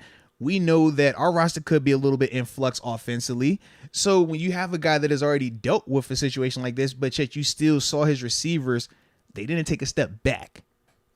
Exactly. And that's my thing. That's the funniest thing. They never took a step back. That's what we're basing it off of, because... But that's significant, though, when you think about, we saw our receivers this year, in a sense, take a step back. Yeah, there's no tangible thing out there that says our receivers did better under Ike Hilliard. Yeah. That might not be all of his fault, though, because I can't blame the drops from Diontae on Ike Hilliard. Now, I don't know what Claypool's doing behind the scenes either. I'm with you on that. Because we talked about Ike Hilliard before he came here in a similar light as Mr. Well, no, Freeze because I've spent, and I can tell you, I spent time with him in Buffalo as well. So it was not only just the Terry McLaurin, but I was like, I saw him work with Stevie Johnson. I saw that as well. Oh, yeah. You know what I mean? So it's he went way past his expectations as a career. Yeah, so it's like I've seen, in terms of Ike, bounce around and have success in multiple spots. But when we're looking at just Pittsburgh only, and we're talking about the development of Diontae Johnson and Chase Claypool for these past 2 years, yeah, there has been a little bit of an issue this past season. So, like I said, I'm with you. I'm not putting it solely on Ike, because it's not solely on Ike. The players have to do something. They got to improve. They got to improve and be more consistent. Was trying too. You can tell he was out before the games, catching the tennis balls, and hours before. I don't know if he was doing anything after, but he was definitely putting in the work. I just can't really blame that on Ike Hilliard. Yeah. Now, I don't know if he improved Deontay's route run, because he was getting open and stuff, but my whole thing with it, I think it is a good move. Ultimately, it's a good move. Yeah. But I don't think it's really an indictment on Ike Hilliard or anything. Okay. It's just that his contract's up. We didn't see significant improvement in our young receivers. Yeah. So there's an opening for us to replace you. Now, and we go with a guy, you're right. 2 dudes out in Carolina, not the most optimal situation around him at receiver, and they were able to make things happen. Now, how do you feel, though, about the reports that the receivers were not happy about the move in terms of the current stills on the roster? We were laughing because we was like, man, it's only like a couple of guys on the roster that, hold that type of weight. Right. So Claypool and Diontae, I guess. Like, which of the two was it? Everyone else is free agents, right? Right. Ray, Juju, James Washington. I'm trying to think who is still, there's not. Kobe White, the dude we interviewed. That's about it, yeah. What do I think of it? Are you at least concerned? I'm not surprised. Or anything, or no? There's coaches that you probably liked. They get rid of, or they move on from them. You're just upset a little bit. Yeah, that's just business. I don't think it's like the end of the world, because I think this dude, as soon as he walks in, he'll make a name for himself. He'll let them know, like, hey, I'm here to help you improve. We'll make it happen. Okay, that's all. I don't think it's a big deal at all.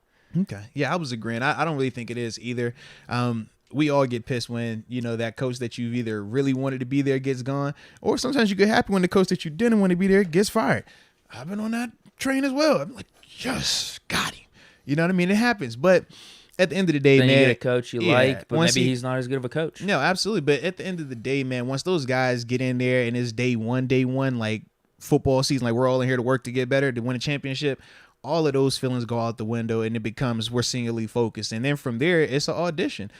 You instantly start with the level of respect, but from there it builds when you see and you're hearing from that coach, you're understanding that he knows what he's talking about and he has your best interest, and vice versa. When he sees that you're going to commit as a player and actually buy into what he's teaching you, then he'll trust you more. So that dynamic is normal, man. But yeah, I didn't put too much stock into those comments either.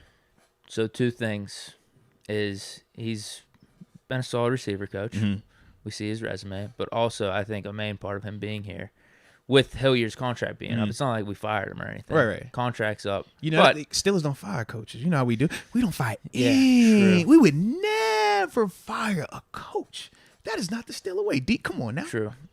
But with his contract being up and us bringing in a guy, this whole new era, I mean, Tomlin's all in on Canada. So I really think that's a big reason of us bringing him in over keeping Hilliard. Maybe there's certain techniques for the receivers with this offense. I don't know, but you know, and the funny thing to me, I'm not even against it if that is the case. No, I'm not either. Give him a chance. And that's what we've been saying, right? If Matt Canada is the guy you really want to go with, if that's your guy, give him the absolute best chance to be successful. So if that means bringing in his guy at receiver, if that means, all right, he wants to draft this quarterback, you do whatever Matt Canada wants this year, right? So it's like, give him that opportunity, and we will see. We will know. It's not going to take long for us to know if he can do it or not. We'll figure that out. So I don't have an issue with that. Like you said, Coach Freeze, whichever one we're going to go with, he is qualified.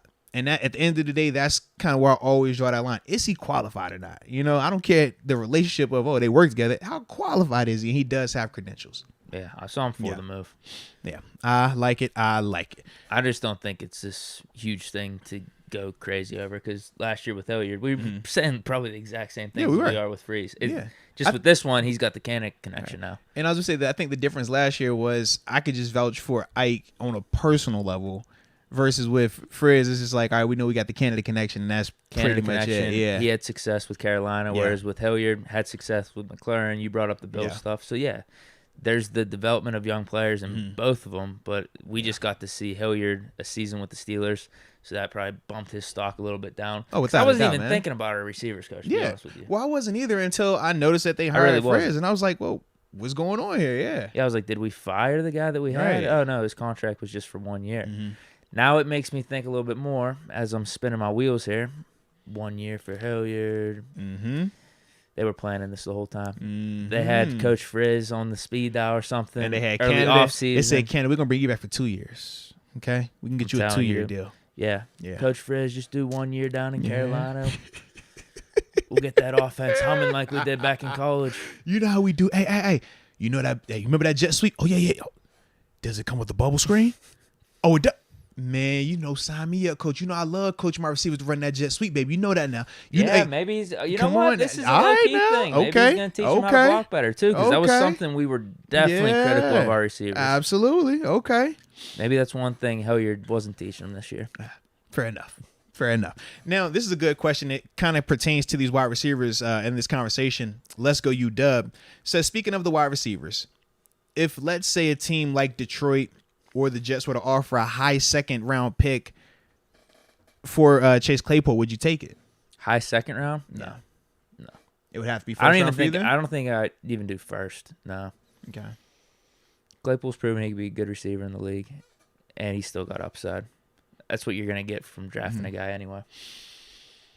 I would actually be surprised if a team would offer that right now. A high second? Yeah. Just low-key because this was a down year in terms of expectations for him. Like, league-wise, like, that first year, we were talking about him almost like a Justin Jefferson. Think about that. And think about how it kind of... Calvin Johnson. Yeah, and this year was not to that extent, right?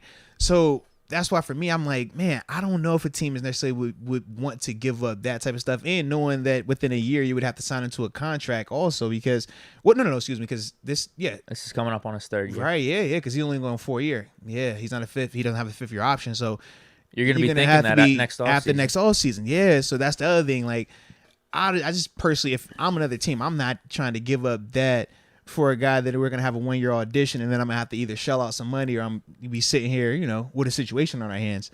That's all, man. But You're right. He's A team would have to be Yeah. high on Claypool because they'd want to give him an extension. After Yeah, because you would have to want to extend him. Yeah, and I just don't think that outside of Pittsburgh, I don't see where you're just clear cut on what I'm ready to shell out that nice contract. I mean, even with Diontae Johnson, right?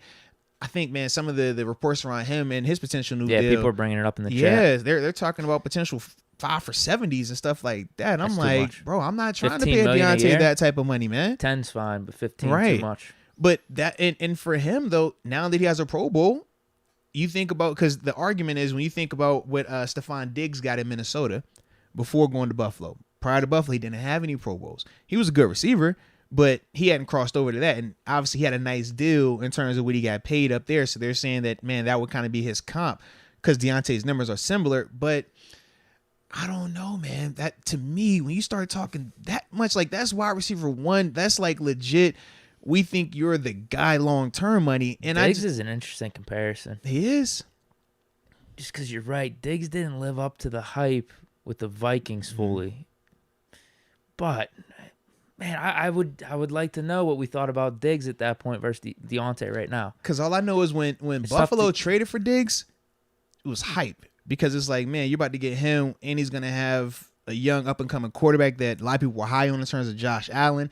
And it was just like, man, we've seen this dude be talented. Was his productivity a little, dampened by Adam Thielen? Because Adam was really the one out there. Kirk Cousins. Yeah, or that too. But it was like Adam was more so the one. Diggs was the high end too. And it was like, man, could he be that guy? But then he came in and obviously has taken off since then. I just don't know. Like, I don't know if I view Diontae like that. He needs to have anher season, at least 1,000 yards, though, because as much as I want to say he didn't live up to the hype with the Vikings, people were calling him like the next AB. Right, yeah, he Diggs still had a couple nice. thousand yards, 900-yard seasons. Then and he had whatnot. obviously the playoff catch where the walk-off tutty. Yeah. Like he had moments he was really as solid. well, man. Diontae has to put together another season like he did this last year, and I don't see why he wouldn't. Why would he go backwards? But you got to have minus the drops because the drops. It's the drops, right? Because we're not talking about his year being bad if he doesn't have those drops at the end of the season. Definitely not. Right, but when you have those drops, that is a foul taste, and that will put you in a bad situation. So. And Diggs is better on the field, too. That's the other thing I'm wondering. The more big play Diggs capability.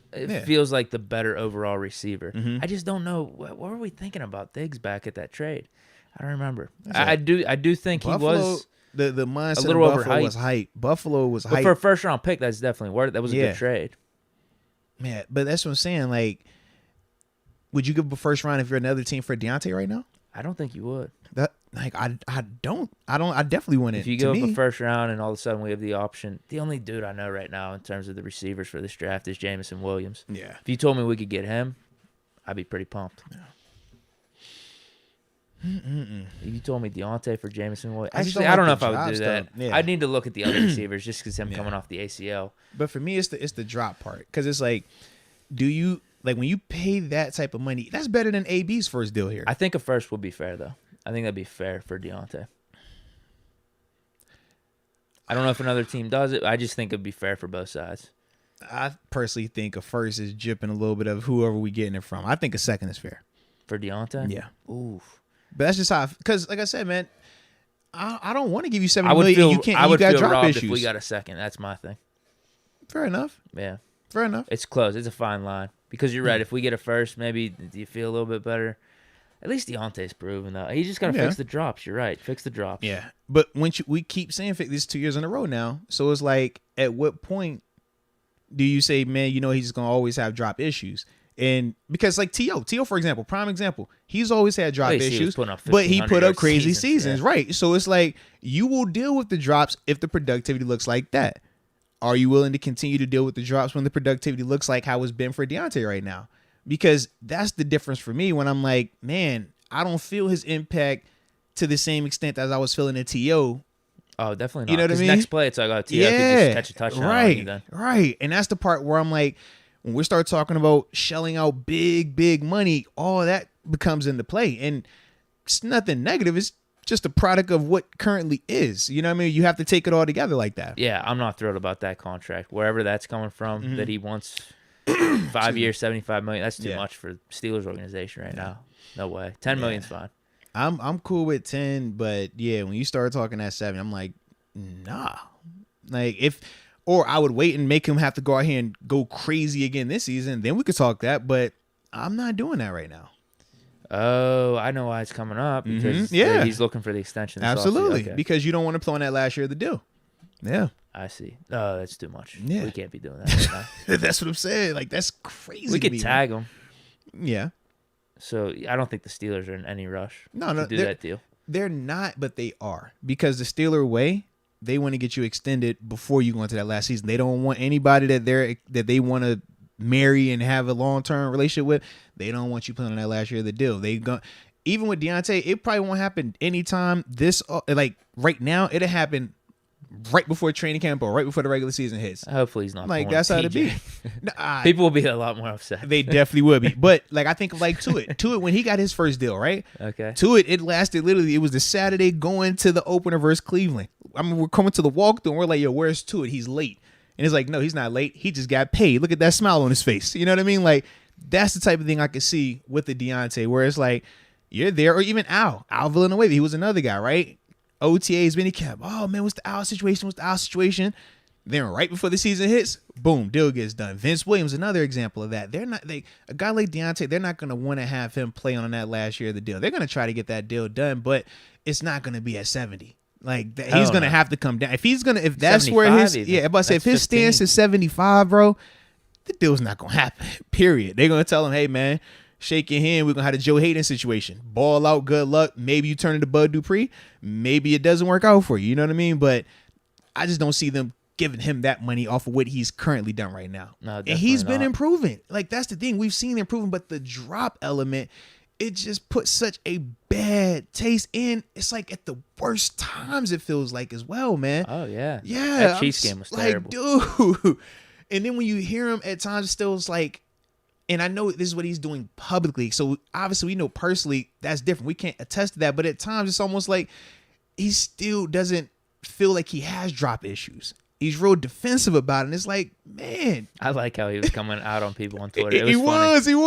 Like I said, I get it, but it's like, dude, they're only saying that because of what you are doing. Yeah, you are. We can't say you have drop issues if you don't drop the ball, but when you drop the ball and we can point and say, hey, you just dropped it again, what you think people gonna say? You know what I mean? That was the part for me where I'm critical points in games that you brought up. So that was the part for me where I'm just like, dude, like I get it, but publicly it just doesn't look good either, man. It's like, yo, have a little accountability. Like, we're not dropping these passes. These people criticizing you aren't dropping them. That is you. So, but yeah, I'm definitely not paying. I'm definitely not paying the 15 though, bro. All right, that's all receiver core talk then. We got the coach. Yeah, man. We talked a little Claypool, trade value, Diontae, his market and contract. Yeah. I think we're. I don't know. Like, it's a weird spot because I think both of those guys, Diontae and Claypool, there's still something there. Yeah. Could this coach pull it together? Who knows? Now, interesting sidebar going on in the chat. They're saying, well, some people are asking, what about Juju? If you had to choose between your three, who would you want to, give that extra deal to? Would you do it to a guy like Juju versus a Diontae or a Claypool? Because we know with Juju what he brings to the table. We know his pros. We know his cons. His number probably would be less. Juju on the cheap, man. Yeah, his number would definitely be less. Yeah, you're telling me $4 million and $5 million a year, maybe. That sounds a lot better. Because you would essentially get him for what, 30 maybe, multi-year, 30 mil. Ooh, what would that be? It depends on how many years though, right? It's even 5 years. Bonus. 5 years, that's 6 then. 6 a year. That's too much, I think. Okay. Right now. You think 6 is too much for Juju? Excuse me. No, that's probably his that's market. what I'm saying. That's like I think that's his market. Yeah. If I think he's anywhere between 5 and 8. I think that's what we said when we talked about him. Yeah. Should the Steelers do that? Actually, you know what? He did have a little bit of a connection with Mason in those last couple games. Mm-hmm. And we know he's sure-handed. We know he blocks the best out of all of those guys. His catching percentage, he catches the best out of all of those guys. We know in terms of availability, this is really the first time we've seen him miss. You know what? I wouldn't mind him back. You know what who the X factor is really? And I've been talking about this. Ray McCloud. Let's go, man. No, it's Claypool. Claypool's the X factor. He is though. If you become wide receiver 1, our receiving corps, we could look It's at it and be like dominant at unreal. times, If yeah. we brought back Juju, Mhm. if we brought back Diontae, because everyone brings something new to the table. Very true. But if you aren't, like Juju's not the difference maker. I mean, Diontae, I just don't think I think he's capped a little bit due to his size.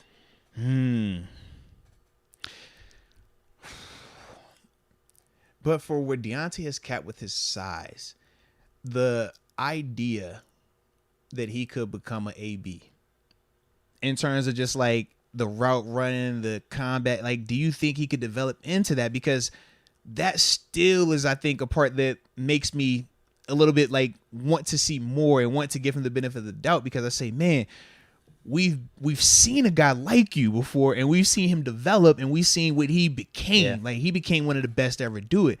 We feel like you have a lot of those similarities. We can attest to some of the work ethic stuff, but it's like, man, do we really think that he could tap into that, or do you think that his ceiling is not that anymore? I don't think it Because is. that was the talk early on with him, right? I don't think it is, because I don't know if I see those combat catches you're talking about, and I don't know if I'm going to be able to see like the real down the field stuff. You see it on occasion. Like, I know he had one or two in the Browns game with Mason. Remember at the end of the season in 2020? Can you point? Man, yeah, Ben hit him for a few, but that's like, he's open, you know. He's like hitting him in stride. He already beat the defender. That counts. That's good. You know, you're building the ability to be a deep threat. But there was some stuff with AB, man. It's like AB was throwing filthy it with up. it, yeah. You said combat catches. That's combat catches on hook routes, 10-yard routes, slant, all that stuff. Plus, You put that ball bombing at anywhere 40, 50 near, yards in double You coverage. put it anywhere near him, he was coming down with it, bro. I don't see Diontae doing that. That's all. Yeah. Because he could be the deep threat of beating a dude, you know, shake him a little bit, then you have a guy roll out, hit him on a 40-yard, and just hit him in stride. Like because he's done that. But no, I don't see that AB type of stuff. Gotcha. Now, this is a good question for you, because you know you are still a historian. That's why you Is the that what man. it is? You the man. All right. We're talking about 3 receivers. We're talking about contracts. We're talking about who we marry, who we kill, who we cut. Right? Is this the same scenario to an extent to Emmanuel Sanders, Antonio Brown, and Mike Wallace though? When we went through that go around, or do you think these situations are different based on the productivity between the three? Ooh. I was a little younger at the time. I was college-ish, so I just wanted to keep everyone. Yo, hold on. First off, bro, why you trying us like that? Talk about I was a little younger. That was colleges for us, bro. That was like 2010-ish, 2011-ish. Okay? All right? Let me go. Come on, man. Man, it was, chill out, yeah. bro. Around 10 or Chill 11. man. Come on, man. That's- It ain't that. That's when everything happened. But don't be making like I was in college. I was young. Because some of us were in our professional careers at that time. You know, we're starting out. But either way, man, don't be. Yeah, Let me think player by Coming player. at our age like that today, man. Let Chill me out. think player by player. I was good with getting rid of Sanders. Okay. I was good with getting rid of him. I was bummed about losing Mike Wallace, but Mm-hmm. his last season with us was terrible. He was dropping balls left and right, getting wide open. I mean, his deep threat was unmatched because he could just fly and take the top off the defense. So I was bummed with losing him. But after his last season with us, you're just like, all right, bro, whatever. Yeah. Because he had 2 really nice seasons his sophomore year and his third year. But then that last season, he ended up like with 800 yards, but just a ton of drops in bad moments. We tried giving him the contract And he turned it from down, year right? 3 to year 4, from Yeah. what I remember. Mm-hmm. And then he became a free agent after year 4. Still got paid with the Dolphins, but yeah, his career was never the same. AB, when did he get his deal?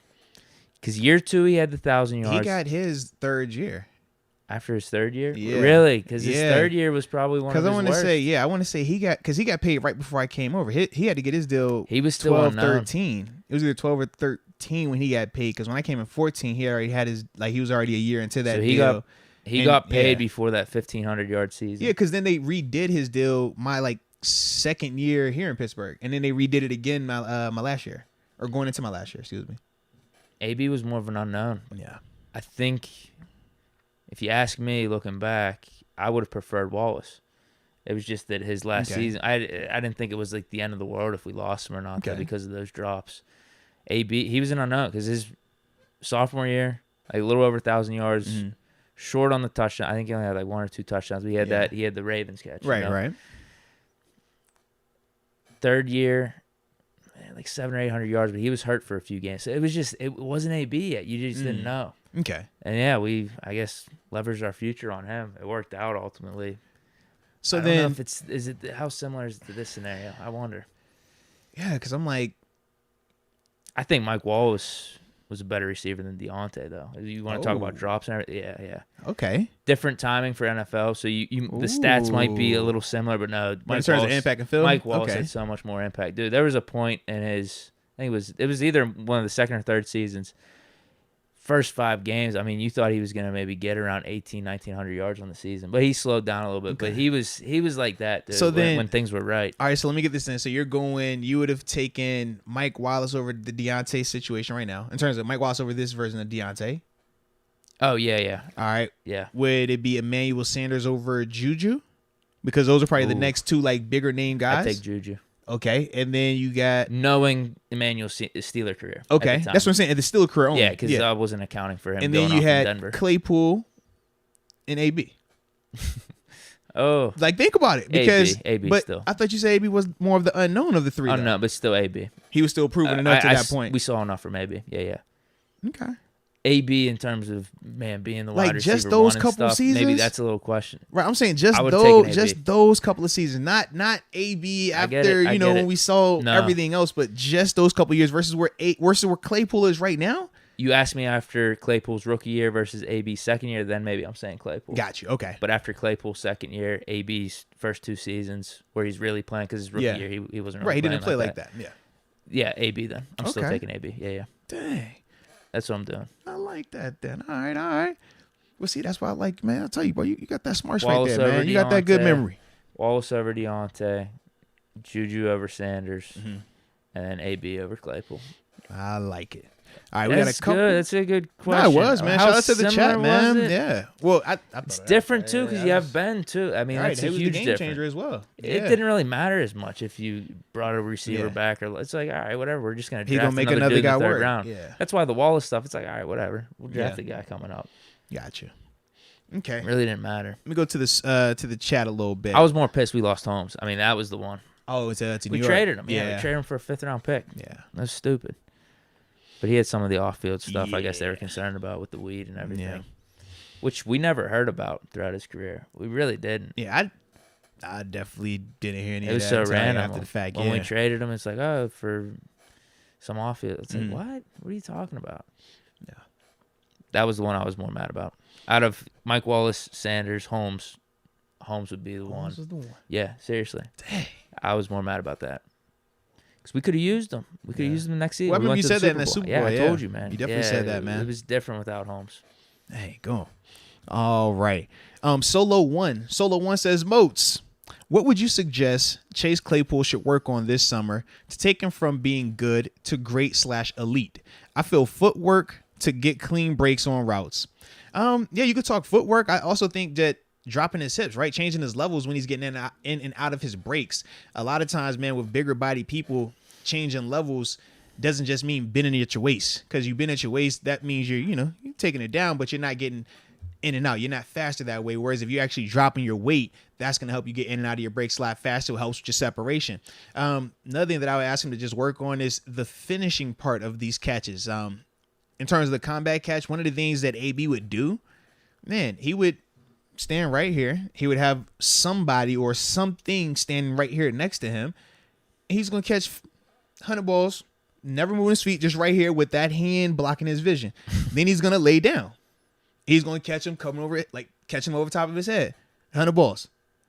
And you just see this and you're like, dude, this is nuts. Then he's going to go over here and have another person on this side of him catch pass this way. So he's building muscle memory. He's getting accustomed to these scenarios that are going to happen. And even though it may happen twice in a season, because he's already repped it so many times, it's easier for him to make that catch when Second he can't nature. see it. It's easier for him to make that combat catch with multiple guys draped on him because he reps it. So those would be some of the things that I would say to Claypool. And he may already be doing it. And if he is, well, you got to do it to a higher level. And you need to work more efficiently and better, because just working hard doesn't matter. You got to actually be working and doing the right things when you're working hard out there. So that way you can be improving. So those are some of the things, man, that I would say to him. And then after that, man, I would just ask him, yo, let's watch some tape. It's cover 1. What else you thinking? It's cover 3. What else you thinking? Cover 4. What else are you thinking? all right, if this guy's a scramble and it's a cover 3, it's a zone.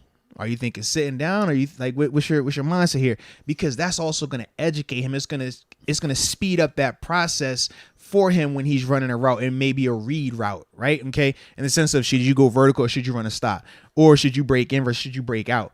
When you can make sure that this guy's on the same page as what a quarterback would be on in terms of how they are seeing it, that is going to help him become a better player, because now he's not going to have to be guessing, oh man, is this that coverage for real? I don't know. Is this dude really behind me, or did I beat him? I don't know.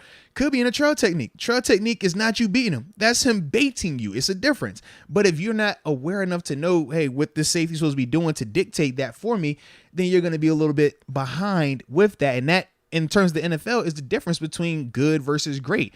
It's little details. It's never a big, oh, you got to wake up and go and become this whole new guy. No, it's a lot of little baby details like that you could just tweak, and that could be the difference for him, man. Well, we got some more supers. Yeah. You want me to read them? Yeah, let's do it, man. The Analyzer has a suggestion. Keep all Diontae, Chase, and James part way with Juju. A lot of people have been talking about that. I don't think Washington's coming back here. If I'm I think James, he hates us. if I'm James Washington, it's zero chance I'm coming back here. You know what they say? Never say never, but never. Yeah. That's what Brady said, man. As soon as he said, I'm like, he's coming back. He's Yeah, already man. thinking about it. Never say never, but never. Turn Tavern, just giving us some support. We appreciate that. Hey, nah, big love, man. We appreciate you. I Definitely think we're all do. caught up. Sweet. I like it. Let's get to this last convo then, man, because like I said, it's game night. All right? Oh, yeah. It's game night. And What we got? And we're going to be on the flow. I got my feet on the wood. Courtside. Let's go. All right. Last topic we're going to talk about, going back to a concept that we introduced this offseason, a oldie but a newie. The, undrafted free agents, who we want to sign. Will we re-sign the guy? Will we not? Pros and cons about him as well, man. So the two guys that we're going to talk about today are actually the last two unrestricted free agents that we have not talked about just yet. Josh Dobbs being the first guy, and then Kalen Ballage will be the second guy that we discuss. So starting with Josh Dobbs. What we like about Josh? Well, first off, I like the fact that he has cool merch. I got his hat on right now. I don't know if you know that, baby. Shout out to the homie Dobbs, man. He on that astronaut tip. Us researchers, us galaxy surfers. I do like that. Yeah, Yeah, man. So it's a dope little concept. Want to plug him in right there. But in all seriousness, though, man, the things that we love about, or that I like about Dobbs, or that are pro for him, is athletic ability. Definitely has the ability to run, escape the pocket. I also like his smarts. Highly educated guy. We know that based on who he is, but then also he's a guy that's had to play in some moments, right? In terms of, I think of that Raiders situation where it was like, man, it wasn't ideal, but we had to see him out there. I think of that the season finale in Cleveland, was that a year ago, where we're implementing him and Mason and him doing some of the dual threat stuff. So for me, man, I do like all of those things with him. I also think that he has continued to improve every year that he has been here. Not just as a runner, but as a passer, understanding, how to improve on his accuracy, when to take chances and stuff like that. Always been a smart guy with the ball, and knowing that he was your guys, in terms of 7, that was the guy that he would talk to. That was his right hand. That was the guy that would let him know what he was seeing. So for Ben Roethlisberger to put that type of trust in Dobbs, that also lets me know that, hey, man, this dude knows what he's talking about. This dude is seeing it to a level that a Hall of Fame quarterback is willing to accept what he is trying to give him in terms of advice. So for all of those things, I definitely think are pros for him. I'm with you. Yeah. Now, my question with Dobbs is, how does he view himself with this? What you mean? Does he see himself as like a coach in waiting? Could he be that guy for Mason or Haskins here? Do they have that type of relationship? Why would he want to, though, for those That's guys? what I'm wondering. I don't know if this makes sense, Mm-hmm. if he's looking to play, because talking about the pros, it's all cool and well, but at the same time, part of me feels like the Josh Dobbs experience with Steelers kind of run its course a little bit. You know? Elaborate, yeah. With Haskins and Mason already being on the roster, it's like, really, we're already talking about drafting a rookie guy, maybe even signing another guy, and being cool with having 4 QBs on the roster. If I'm going to have 4 QBs, I'd rather have 2 other dudes that might actually have a chance to start or compete with Mason or Haskins. Whereas with Dobbs, I don't think he really can say that. I think Mason already beat him out in like the preseason. I take Haskins over him too. So that's what I'm wondering. Like, I'm cool with all of that, being Ben's guy, being the guy on the sidelines, coaching people up like a backup, third string, whatever it is. Does he view himself that way, though? Does he think he can have a chance somewhere else?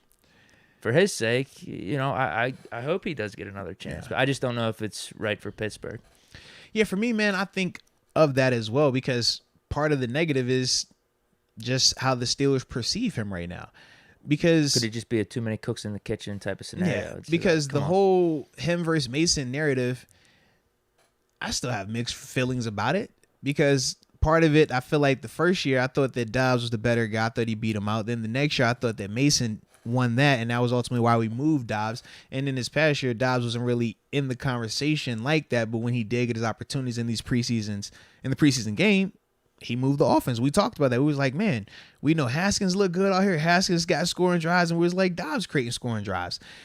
For me, when I think of that, I always ask myself, well, hey, is it different if he was out there with the ones? Because we don't really get to see a lot of that.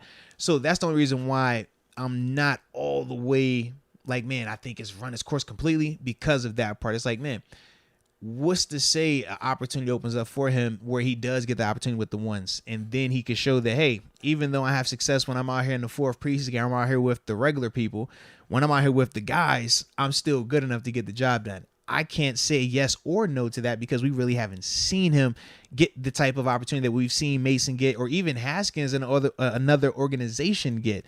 So, but the knock on that could also be, well, hey, he hasn't been good enough to actually he's with win the it. Jaguars, You know what I mean? right? Yeah. But he was down there in Jacksonville when they had brought in Nick Foles. Nick Foles got hurt, and then after that it was the Minshew Mania move, right? So I say, man, okay, was Minshew to Jacksonville what Mason was to us during that time frame, where we knew, hey, when Ben went down that 1 year, Mason was going to be the guy. He was going to get every single opportunity. It took him having the worst game probably ever of his career to actually get pulled, and he didn't even get pulled that game. He got pulled the next game and a half. So you could see how much we were willing to allow Mason to get that leash to really run his course.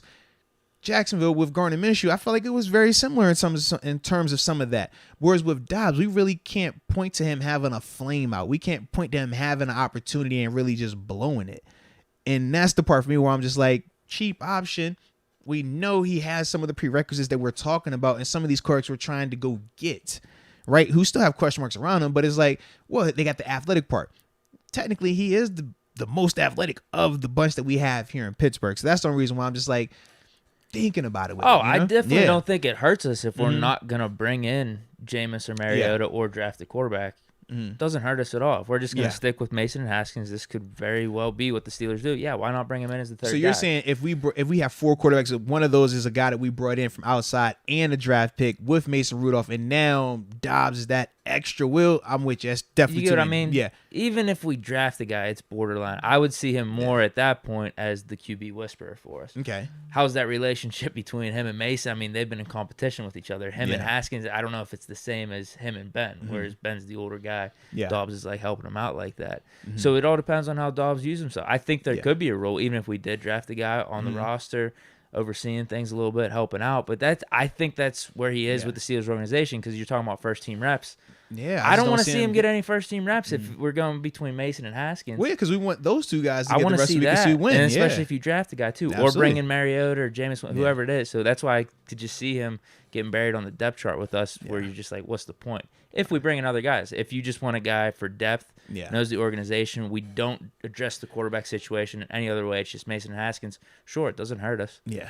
It'd be cheap, $1 million bucks. If it's solely, it wouldn't even be $1 million. About to say, but yeah, if it's solely just Mason and Haskins, yes, I would definitely like to have Dobbs that third guy. Just give us something different in there. But yeah, if we're gonna draft a quarterback, or if we're gonna acquire one of these guys through free agency or through trade that we've been talking about, then it doesn't really make a lot of a sense. Do you think Dobbs feels he probably doesn't feel good about it, but is he okay with just saying, I'm going to come back and I'm going to be the third guy? Put it like this. He would do it I for wonder the where else financial he's competing, for the though, too. financial situation. He would do it because he knows it makes the most sense. But in his heart, he wants the ball. He wants to play. He feels that he can be that guy. And I understand that feeling because, yeah, you believe in yourself. He's a guy that played in the SEC, he has success. He was a mid-round draft pick, 4th round. So, yeah, you know, as a player, you're definitely going to always feel like you could be that guy or should be that guy.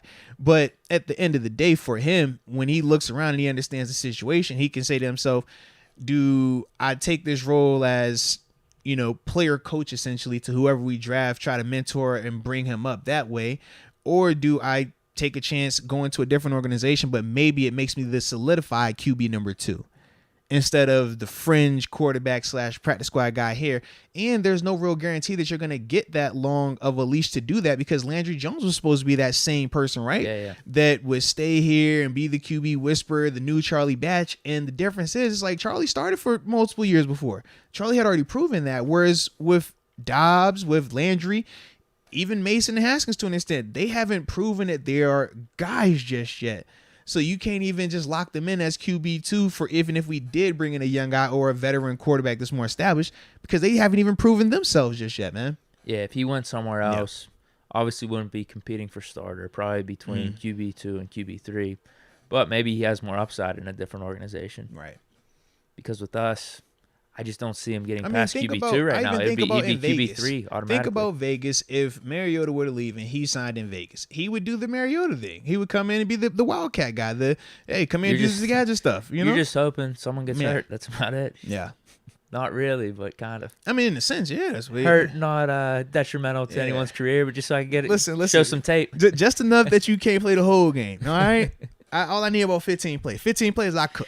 Huh? Because that could be the case. If he beats someone out for QB2 somewhere else, starter gets hurt, he's able to show some tape for a couple games, whatever it is, and then maybe he could hit the bank again next offseason. Seriously, yeah, man. Actually get a chance to compete for starter, whatever it is. But that could be the path if he goes to another team, not the Steelers.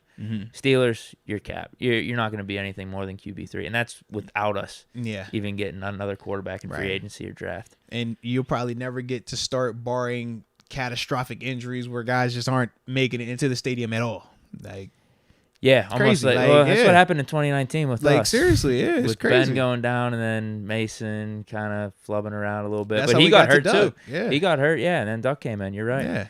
So it's if like, we would have kept Dobbs, he would have had his chance, actually. That would have been his year. That would have been his year, man. We had faith in the Duck, though. We did, though. We did, man. All right. And it looks like Solo One came back talking about the talking about a little bit of the QB conversation. And here we go. More value. Yeah, here we go. He says more value at keeping Dobbs at QB3 and parting ways with Kalen Ballage. He thought Kalen Ballage was going to be so much more. He says that Josh Dobbs is a modern day Charlie Batch. That's how everyone's viewing Dobbs, the QB whisperer. All because of your boy. I mean, that was one of the greatest things that Ben could do for Dobbs right there. When he said, that's I go talk to him. I get that from him. I trust him. When he said that, it instantly, he's Batch. He's the man. More value keeping Dobbs. Yeah, if we don't address the QB situation, we just went over that. Yeah, keep Dobbs. Doesn't hurt. Yeah, I think that would have to be the case, though. You couldn't address it because trying to think of a scenario if you're Dobbs where you talk yourself into coming back if they addressed it. I think the only way I'm doing that is if they don't sign a veteran and they draft. I say if they don't sign a quarterback in free agency and they draft the guy in like any round opposite of round 1, if you Dobbs, it's like, you know what? We might hang around in the wings. We might be able to, because I just feel like if you got 4 guys on the roster, what's the likelihood of you keeping both Mason and Haskins? I don't know. You know what I mean? Maybe you could just be in too that much clash. No, there's no way. We can't do that. We can't do that. I was just checking. No, you can't do that. Get rid of the distraction. All it takes is an injury to Mason. Get rid of we just had I thought Haskins. you told me with Ben we got rid of distractions. You ain't want to bring in quarterbacks, right? We don't need competition for all that. I told you that. So, he's proven that. We can just go back to that, Don't bring man. anyone around. Dude, I'm just like, just have it where whoever wins the battle, just get rid of the other guy. And there, it's their whole, it's your car. You drive it the way you want to drive. Does Don't look over your Dobbs really shoulders. want to get into coaching? Because maybe, you know how Ben talked about, oh, I go to Dobbs for this and that, built that reputation up a little bit. Maybe if he comes here, Mason turns his career around, Haskins turns his career around. He's he's a practice squad guy, but he's on the sidelines, whatever it is. We could point to Dobbs as being a big reason. You know, and then all of a sudden he could be QB coach. You know who he is? OC the following year, whatever it is. He's either Kellen Moore. Something like that. What's the cat that was in Houston? The quarterback, the old head quarterback, McCown. Yeah. Yeah, he's McCown. I'm trying to think who else is doing that. Josh McCown. Oh my goodness, that whole that would be Chase Daniels type where he just lingers. He lasts forever, and he's gonna back you up, but he's gonna be very, really smart, and it's just a matter of time before he gets that opportunity to be QB coach, pass game coordinator, offensive coordinator, head coach. Yep, that's how to be. That's the reputation he could build this season. Yeah, just be around it. Yeah, but I don't know if Mason or Haskins are gonna be giving him any credit. I don't see them doing that. That's different. Ben had a couple Super Bowls, you know. Big time difference. Been around the franchise. He's a lot more confident. Yeah, he could spill some credit out. And you notice he ain't spill it to Mason either. He said, hold on. Who can I? Duck. I love Duck all of a sudden. Even Haskins, man. Ben was loving Haskins. Oh, man, he could throw the ball so good. Throw it through a car wash. The ball's dry. Yeah, he could sling it out there with anyone. We ain't hear none of that about Mason. Like, okay. He did give him some stuff, though, at the end of the season. After the fact. Yeah, he's like... He deserves a chance to start somewhere. Maybe without me being here, he could step up. Yeah. I'll be around to help. It's all good. So, in terms of yay or nay, would you re-sign Dobbs, yes or no? Well, we laid out the scenarios. Yeah. Just as QB3. Gotcha. Same. On the cheap. Okay. Same here then. Probably more likely a no, though. Because I do think we are going to adjust the QB spot in a different way. I feel like we will as well, but if we don't, then I would definitely say I'm concerned about this Jimmy G trade, though. I'm really concerned. I keep seeing more and more talk about it too, bro. Is it? I just remember this thing from a few days ago. No, it might just be more. Well, it might just be more and more of people deep diving into the articles more and just trying to talk about the scenarios more, and that may be it. But I keep seeing it. I'm just like, I'm getting concerned. I don't like the money part. I'm not a fan of the money part at all. But have to go with like a second or third round or two. Yeah. Plus pays contract. Plus the contract. Nah. Yeah. I'm not feeling the contract part at all, man. But the second guy that we have to talk about, Kalen Ballage. Now, it's interesting with him because a year ago, we were hype on him. We were talking about how, he had some of the foundation of being a complete back. I broke down some of the tape of him out in L.A. with the Chargers, and we was like, man, he did some nice things out there. We talked about him bouncing around from different organizations, but also talking about how it necessarily wasn't because of him. It was some of the things around him, whether it was O-line, whether it was just dysfunctional organization. But he comes here, and we really never got a chance to see him get opportunity like that, largely because we brought in Najee Harris, and Najee absolutely balled out this season, which was great to see. But we still need RB number 2. Yeah. Do you feel like he can be that guy? Because if you do... I actually do. I liked what I saw from him this year. Okay. We just didn't give it to him enough. At points, he looked better than Najee. Now, I don't know if Najee was banged up. I would like a higher-end RB2, though. Mm-hmm. That's the problem. I would like to address it via James Conner, Cordell Patterson, like we talked about. But if we're not doing that, I think he's better than like McFarland or Snow at this point. Yeah, for me, I definitely think he's past Benny and McFarland. Number one, because he hasn't showed any type of ball security issues with us. Number two, he runs with a little bit more pop, a little bit more ability, and he has a lot more control than a McFarland as well. I mean, we talked about that. McFarland's been hurt this year too. Well, yeah, so it's like we didn't get a chance to see him recover. I guess we're carrying that over a little bit. I guess we have to, right? And unless you can show me tape where it's not up there. Did he look decent in the preseason for like 2 snaps? We didn't. That's what I'm saying. Like, we didn't see any of it. So for me, I have to go off of what we saw. Imagine if Diontae didn't play a down this year, what would we be saying about Diontae? Great route running, got drop issues. We're still saying that, but yeah. But that was what it did. A little bit. So with McFarland, until I see him play with more control and look like he understands how to run with his speed and make people miss consistently at this level, I have to go. You off even say he looked good in camp, right? Right. So until I see that to this level on in these games, I have to stick with that right now. I do think he's improved though largely in that area, just based on what we saw in camp. But as a whole, we saw Diontae look great in camp. We saw Diontae look great for the first half of the season. Yep. But then we saw the issues reoccur. So that's the biggest reason why I said it like that. But yeah, with Kalen Ballage, I mean, obviously he brings a lot to the table in terms of just what you see of him on tape. The question is, do we think that in a potentially larger role as a defined running back 2, he could still thrive? He would still look the same. I think that's the bigger question on my end for him because we just haven't seen it. But I don't think we will either. Yeah, I don't either because Coach Tom, you know how he do. He ran him to the ground, man. The way I see it playing, or the way I see Najee taking less carries is if we bring in a guy like Patterson. That's it. Or it'd have to be a guy like McFarland that emerges. It has to be the change of pace type of thing because Bellage is too similar to Najee. Yeah. You don't but want you to take even Najee said it off yourself, the field. though. When he had some opportunities, I liked him. good. At points, I wanted him to get more carries. Right. Just I wanted to see more of him. So, and that's my thing. That's why I'm kind of conflicted because it's like, man, if we know we've already seen some frameworks of things with him in terms of why we would like him or want to see more of him, why do we necessarily have to go outside to find that? Because outside is going to cost more. James Conner is going to cost more. He's not coming back. Cordell Patterson, I don't think he's coming back either. But Cordell Patterson, he's going to cost more as well. And I'm just asking myself, those are higher end guys, but those are also going to directly cut into Najee's touches, like defined chunk coming out of it. Whereas when you talk about Kalen, it's not going to be a defined, hey, this guy's going to get X touches and we're going to scheme this for him.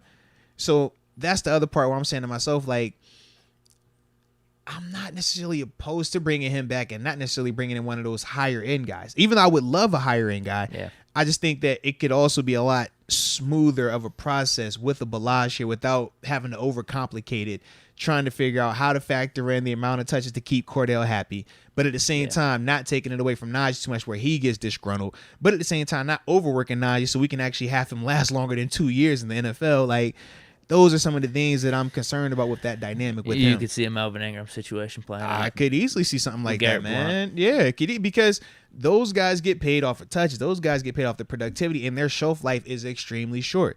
So they're going to want to get out there to strike as much as they can. They're going to want to get out there to make a name for themselves. But at the same time, you have a young stud running back who's also trying to make a name for themselves, who's also trying to, get paid, that mega pay deal. So it's just, I just feel like with that dynamic, it could create a little bit of an issue. Is Marlon Mack our guy? I would love it, Is he man. the perfect RB2 then? I would love it. Well, wouldn't be too much for him. But at the same time, I don't think you would want to walk into that situation. I mean, he was pretty much in a similar situation in Indy, where it's like, man, he's talented enough where he feels like he should be getting a lot more touches and he's not getting them, so he just bees quiet. He'll probably go to a scenario where it's a little more uncertain. Absolutely, man. Yeah. But no, the same names are up here. Cordell Patterson, James Conner, Sonny Michel, Melvin Gordon, what are your David thoughts Johnson. on Sonny Michel, though? I would view him the same way. I don't want him being the RB1. He'd be RB2, but because he really wasn't utilized like that in LA. A solid RB2 would mean 30, 40% of the carries. I don't think we're doing that to Najee. I just don't. Didn't do it with Bell. Right. So if we're not going to, so just think Najee, about that though. You just said with a terrible. Hold on. You said 20 to 30%, right? I'd say 30 to 40. But yeah, even 20 to 30 is like a solid. So solid backup. Imagine if you're Cordell Patterson, where you were the feature guy in Atlanta, to the point where you're going to get a nice compensation this year. To go from that to talking 30, 40% snaps, man, that to me, I feel like it's going to be a little bit of a clash, man. The thing you could say about Patterson, as opposed to every one of these other dudes, is the gadget type of role that he could play. Very Receiver. True. You can get him touches and man, other this avenues. Could be a specialty in the jet sweeps. That might be his position. Actually, well, think about this. He would still get 30 plus snaps. You would still get him 15 plus touches, but it would come in different ways. Maybe even I don't want to say fullback, but 2 RB right. No, seriously. The weird Queen's personnel. Yeah, so you could have him still get his touch. You would still have him run routes. We're not saying that he has to get the ball every single time, but he'll know he'll be targeted. Debo Samuel. Like that type of prime. That's a perfect example, actually, man. And we know that he could still actually, if you needed him to go out there and play some receiver, he could still give you some of that as well. So, yeah, man, he's the one. I just don't want to talk myself into it because I get your hopes up. I already know it's gonna let me down, man. We need Canada to be a good salesman. It's gonna Get let me in the room down, with man. Patterson. You see Claypool? This is you right here. Because see, that's my other part. This is all you right here. See, all these jet sweeps. Because imagine, like, if you're Cordell, you're like, yeah, I'm selling you on Matt Canada here. You're like, let me see a scheme again. Nah. Dude, those jet sweeps are all his, though. Exclusively. I don't. Those are all his. Ray McLeod? That's his role now. Ray? We just don't have the gadget running back type That's of what stuff it is? just yet. Yeah. But we'll say we'll get you in there. Yeah.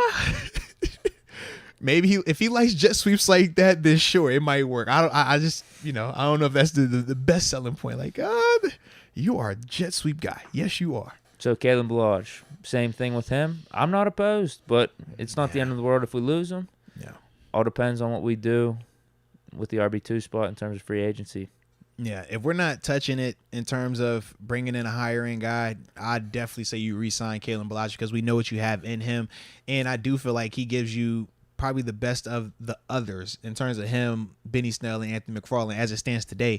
So, yeah, I'm down with that. But if you can get a Cordell Patterson, absolutely get Cordell. If you could talk James Conner into coming back, I highly doubt it. If you could, call him up, bring him on back, all right? No way. Yeah. I would even announce the signing again. Ladies and gentlemen, your Pittsburgh Steelers are bringing back James Conner, running back, Arizona Cardinals.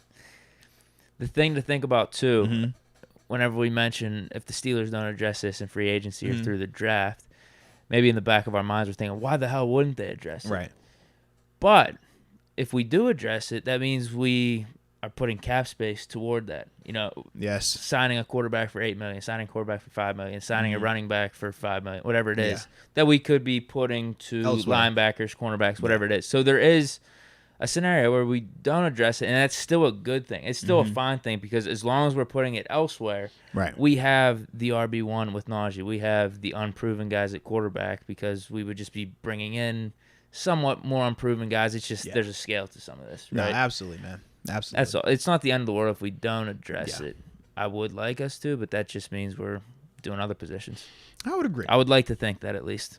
All righty. Man, shout out to Kalen Ballage. Yeah, absolutely. Let's see what the chat's talking about. Let's see if we have anything coming in. James Conner would probably like to stay in warmer weather. Strong possibility on that. It is actually nice weather. He's from here, though. He's from Erie and stuff. Absolutely. Maybe he misses it. But maybe the warmer weather helps him with his injuries. Is that true? Is that a true thing? I hear a lot of injury history. I mean, they do say warm weather. For some people, it works. I wasn't a warm weather guy. Loose and stuff, right? Yeah, I mean, at the same time, you're more. I guess the warmer weather, you have to deal with more of your hamstring pulls, just dehydration, right? Whereas in the colder weather, you got to worry about just getting warm and then actually staying warm and, that part. But obviously it hurts a lot more when you get hit in that cold weather versus in that heat. Yeah. Q. Here's Shout what I out got. to Q. Any RB is better than Benny Snell. He says Snail. Man. That's for any lowercase it too. That's rough. Is he going to be back? Maybe. Special teams keep him around. Well, he's still on the contract. He is, yeah. He's on the rookie deal. And he definitely gets tackles on special teams. I'm just throwing it out there. Yeah. He does that. Yeah. Yeah, he's been fine. Yeah, so. Yeah, he didn't kill us running the ball either. At times, sometimes he was running hard. I liked what he was bringing. What was it? The Chiefs game. Yeah. Yeah, I was going to say the Chiefs game, he actually had some good runs in there, man. Yeah. Yeah, so he didn't kill us, so I'm not opposed to even keeping him. Yeah, I would but agree it's with just that, like man. between him, Bellage, Najee, kind of like the same mold. Obviously, there's tiers. Najee's the better running back, the better version. I mean, we were having this discussion all last offseason, actually, with McFarland and who do we keep? Or are we going to keep 4 running backs, 3 running backs, and all this type of stuff? Looks like we'll have it again because McFarland and Snell are at least still on the roster. Yeah, still in the contract. Trey Edmonds is probably still there. So this is going into Benny's 4th year now? Yeah. But you notice, too, no contract extensions. He's going to play on that 4th year. Trust me on that. You ain't even hearing talked about negotiation like that. He going to play on that deal. Yeah, definitely. But he has to prove it, and that's going to be his opportunity. With McFarland, we got, 2 years left on what his leverage deal. he have to start talking contracts? That's what I'm saying. They don't. Nothing. Exactly. Hell no. It's very different. It's quiet on that camp. Whereas you think about Diontae's camp, it's a lot more chatter. We got numbers, throwing out figures and stuff. It's a difference. Yeah, they were in the same draft class. Yeah. That's interesting. Who did we take? No, was that the main? No. Who was our first round pick in that one? Diontae. He was third round. Edmonds. Was that the Edmonds? No, because that was 18. 18. Who the heck was 18? I'm drawing a blank on it. Do we not have one in 18? It was 19. 19 was Diontae, right? I don't know. I can remember off the top of my head. I'm trying to think. You might as well pull it up. It's going to bother you. I know. Go ahead and pull it up. It's going to bother you. I want to try to take a guess before I look at this, though. All right, because I can't think off the top of my head. Steelers. Hold on. Is that Devin Bush? Oh, yeah. Yep. Devin Bush. Yep. It was the trade up. Yep, Devin Bush. Then I don't think we had a second round pick. No second. That was Diontae third, and then Benny fourth. Yep. Fifth was old lineman from Maryland. It was Derwin Gray. Sixth was that Brooks draft? Maybe. Because I thought I think it was the following year. Okay. He was the following year. All right, let's double check our work. I feel like up to fifth round. Then? Yeah, because I feel like we're money up to fifth round. You got sixth or seventh? Any of those? I know the seventh dude was another lineman. It was like something Johnson. Steelers 2019 draft. Ooh, we had a second, third round pick. You're looking at it though. Justin Lane. Oh, I forgot Justin. Yeah. Okay, so Gentry. Oh, Yeah. no, Derwin Gray was seventh actually. Sutton Smith. Gentry. Sutton Smith. Bugs was in this one. Ulysses Gilbert. Okay. So that's all right.